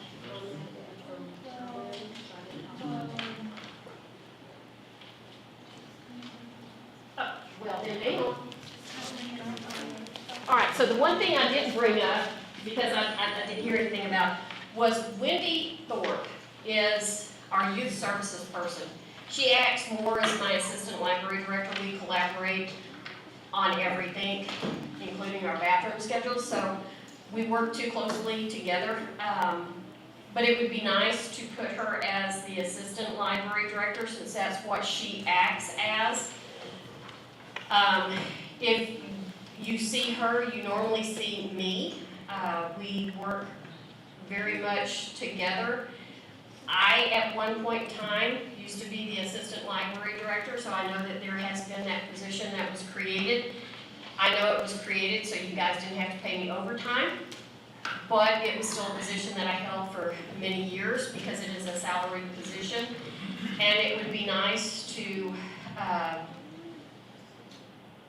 I think the title change for Wendy, it would be a great thing for the city to do, since that is basically what she does. Anybody has a question, if you can't find me, you can find her.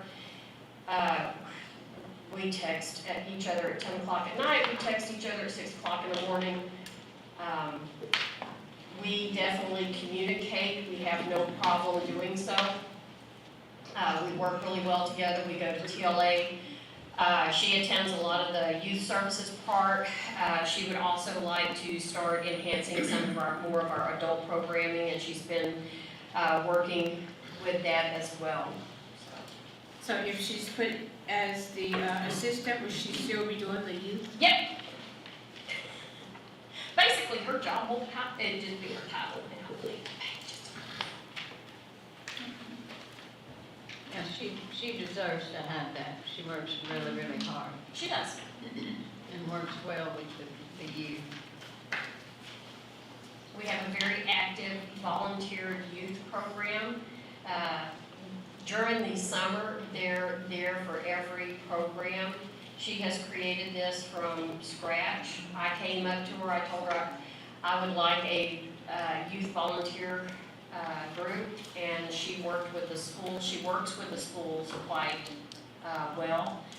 They contact her. She goes over. She teaches some of the educational things as to some of the stuff that we offer at the library. Y'all can't tell I like Wendy. We get along really well, and I don't mean that. I mean professionally. So, but we do. We get along really well. And we bounce ideas off of each other, left, right, and center. Okay, thank you. I did the visual work. That wasn't visual work. Yeah, I think we covered everything on the library. I just put it all under one. Oh, okay. So who's next? Thanks, Brad. You're welcome. Oh, sorry. Cody is next. Parks and Cemetery.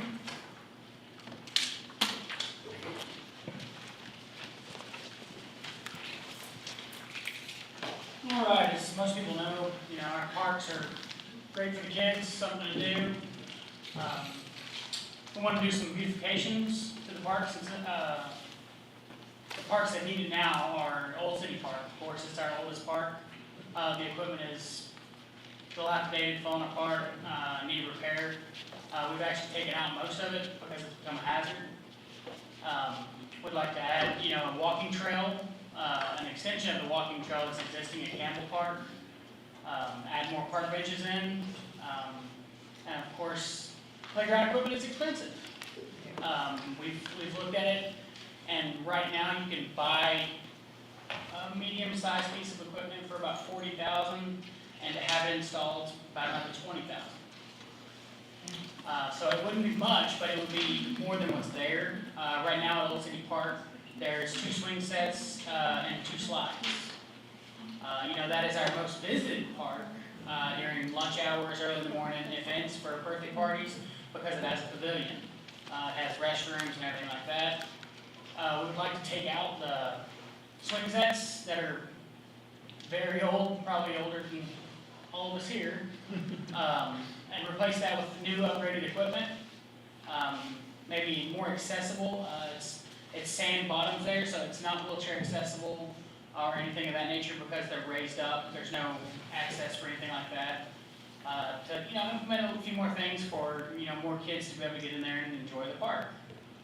Adding the walking trail at Campbell Park would extend, you know, for people to come out and walk their kids or, you know, their animals or just, you know, just to get away. The existing trail over there is pretty dilapidated. Would the trail be like handicap accessible or for Yes. elderly people? That, Yes. you know, be walkable? Yeah, it would be, more than likely, it's gonna be the, rubberized walking material, Yeah, which is used on a lot of walking trails these days. right. And it would be overlaid over what's there, which is, I forget the distance on it, it's probably not even a quarter of a mile, you know, round, kidney-shaped trail. Talking Campbell Park. Yes, sir, Campbell Park over at Campbell, where the splash pad's at. We would, you know, relay that whole entire thing and add to it, to go all the way around the park instead of just in the wood line. Possibly bring in some more lighting over there. There's not very many lights at Campbell Park, due, you know, failed infrastructure. The lights are just, you know, old, outdated, not working anymore. Is that something, Cody, we could get energy to put in out there? We actually have on the roadside, there is energy light, but there's nothing into the park that is theirs. We have them on the building that's there from the old swimming pool. But, you know, to add more throughout the trails to lighten it up a little bit for safety. Yeah. I mean, it is backed up to, you know, properties all around it, heavily wooded. Bring in some more light, open it up a little bit with the trail. You know, some people like to get out early in the mornings, get their walking done, stuff like that, and be a little more secure. Yeah, you'd need that for sure. Yes, ma'am. Is that park fenced? It is around the perimeter all the way, but not the front. It is open face. And it also has restrooms. You know, just a little facelift to all of our parks, you know. Sam Wiley needs, you know, some more park benches and things of that And that's nature. what we've been working on. Some new playground equipment. Yeah. Campbell just got new playground equipment 4 years ago. It is the newest equipment. It also has the splash pad. And the new table. And some new tables, a new park bench there. So now it's Old City Park hasn't been touched Long. in a very long time. Sam Wiley was updated within the last 12 years. It has newer equipment, some new benches, got the new baseball seating arrangement, and some park benches underneath the pavilion there 3 years ago. So Old City Park, it's time to give it some love. Yes, it is. And, you know, $100,000 seems like a lot of money, but these days with inflation and the cost of everything, It's nothing. it's, if you want to get something that's going to be, to bring the people in, it's not going to get you a lot. But we're going to try to get as much as we can with what we got. Is there any way, or do they even sell swings anymore? It's all this new modern playground equipment, I never see a swing. No, I mean, And they people do. still swing it. It's mostly added into features on the, Yeah. you know, the little play sets. Right.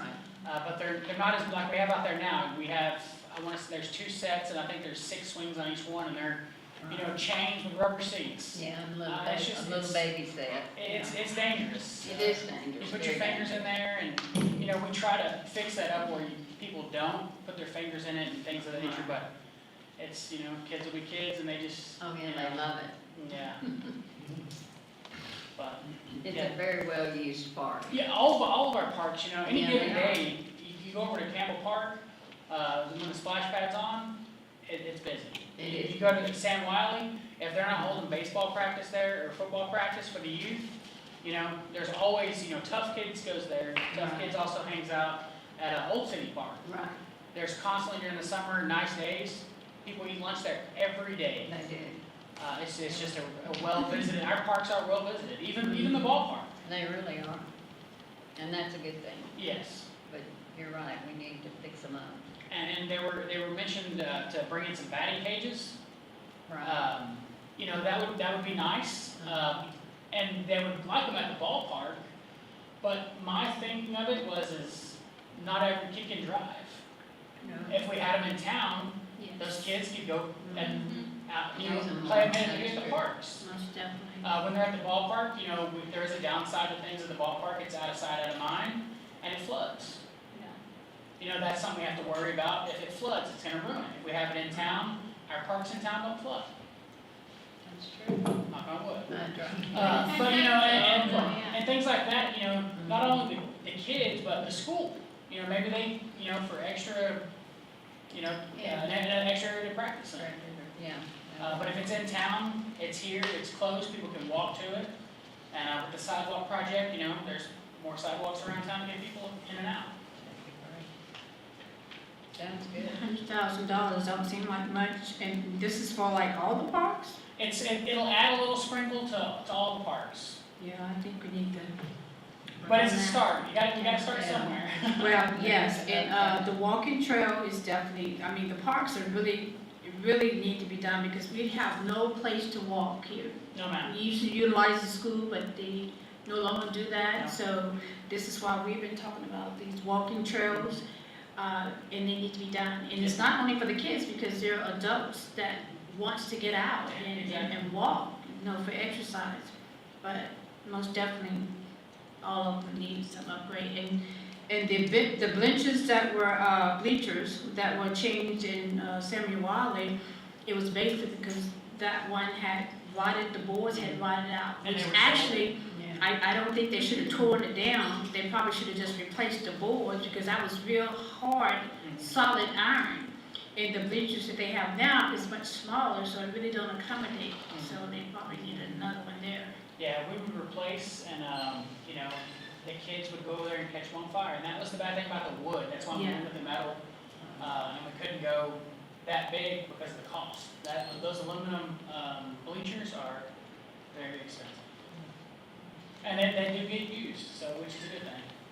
Thank you. You Any quoted questions? 40,000 for some. Just a medium-sized playground, that would be a couple slides, a little rock wall. Okay, it blows my mind to think if someone's gonna charge 20,000 to erect it. That's to deliver it and to erect it. And that's just an estimated cost because right now, everybody is all estimated. Nobody will give you a final cost until you pay for We it. don't have anybody in our city that works that can erect it. We could, but that's taking our guys off of, other projects and, we don't do that every day, so it's kind of one of those things that we could get in there and, mess something up and then we're liable for it because we did it. Now, if we paid them to do it and install it, it's gonna be warranty. Right. We got an outsource doing the mowing now, Yes, sir. so where's the guys that are doing the mowing, where they at now? We still do a lot of mowing, and that was another thing I was gonna bring up, is also, when that contract comes up for renewal, I wanna take back, the city hall, the civic center, PD, the gateway, downtown, and let them continue mowing the cemeteries. We have a full crew now, I've been with the city, over 10 years, and we've never had a full crew in the park street. Now we have a full crew, we have the manpower available, so I would like to see about taking those back. And that's my idea, and I brought it up to Leslie, is whenever it comes up, the contract's not up yet, but when it does, I want to take them back. We have the guys to do it now, and we can do it. Do we have the And we have the equipment? And we have the equipment. Okay. And our equipment is in good shape because we're maintenance schedule, Right. maintenance. That's like the police said, you keep stuff maintenance and it lasts. Absolutely will. That's good. And I want to commend you, because I've seen the mowing recently. Beforehand, that was one of my things too. I hated it because it was like nobody was cutting the grass right. But now I've seen it, for the last cuts I've seen, it looks very good. We're actually mowing the sewer plants, the wells. We mow the wells at Pinewood. We mow the well on 105, well number 2, well number 1. The parks guys are taking over the well, the mowing off the water sewer guys, to give them some catch up on their maintenance. We're painting in the parks. We're going to be painting curbs at the library tomorrow. Not saying we have a lot of free time, but we're catching up on the things that we've had the manpower for. That's good. And we're still a guy down. We have a gentleman out that's for retirement. And we have, one more position open for that. And we're just gonna, full steam ahead. We appreciate that. One thing that I did see after the mowing is the paper Yes. behind. you know, the mowing looks good, but then there's a lot of paper that's been cut up in the process. Yeah, that's one of our big things with the cemetery is all the little fake flowers. Oh my God. And everything over there, they can pick up trash and mow and pick up trash and pick up trash. I have my guys over there once a week police the whole entire cemetery, and they can still pick it up after they left. There's just, those fake flowers are, people leave them there, they deteriorate, and they just go with the wind. It's a never-ending process, and some of the graves over there are just mounted over with fake flowers. It's a nuisance because they add to it instead of taking away and putting new. It's just they keep adding and adding and adding to it. And we can't do anything about it. That's like Ms. Jennifer brought up. We would like to change the rules and some of the regulations on things. Yeah, we could do that. It's just small steps that's going to be a big impact. It will, absolutely. I do have a question. You mentioned a little bit about the restrooms. That's within this budget too at the park. It would be a facelift. If it needs a new toilet, new urinals, sinks, wash basins, things of that nature. Wall enclosures, if it needs it, we'll get it fixed. It's just a little sprinkling here, a little sprinkling there. You know, for a major overhaul, it would cost way more than $100,000. And that's all the parks? Yes, ma'am, it would be a little bit for every one of them. But the main projects would be the walking trail and some new equipment for Old City Park. Everything else would get, trash receptacles, a few benches, and whatever else we could fit into the budget. Do you have any more questions? Comments? Thank you, Cody. Thank y'all. Thank you. Oh, did you mention, is this you here that replaced the mowers? Is that you? That's an eventual, after we get the contract back, and then, because, we take on more mowing again, we're going to need it eventually. It's an eventual replacement. Okay. That's what we were going to talk about, too, is trying to get some grants and stuff. Yeah. And to add to that, we have money left over for this year that we have not used for the park. We set aside money for that, and we're gonna do a carryover. So I wanna say it's around 60,000, 60 to 70. So. That's good. So that concludes tonight.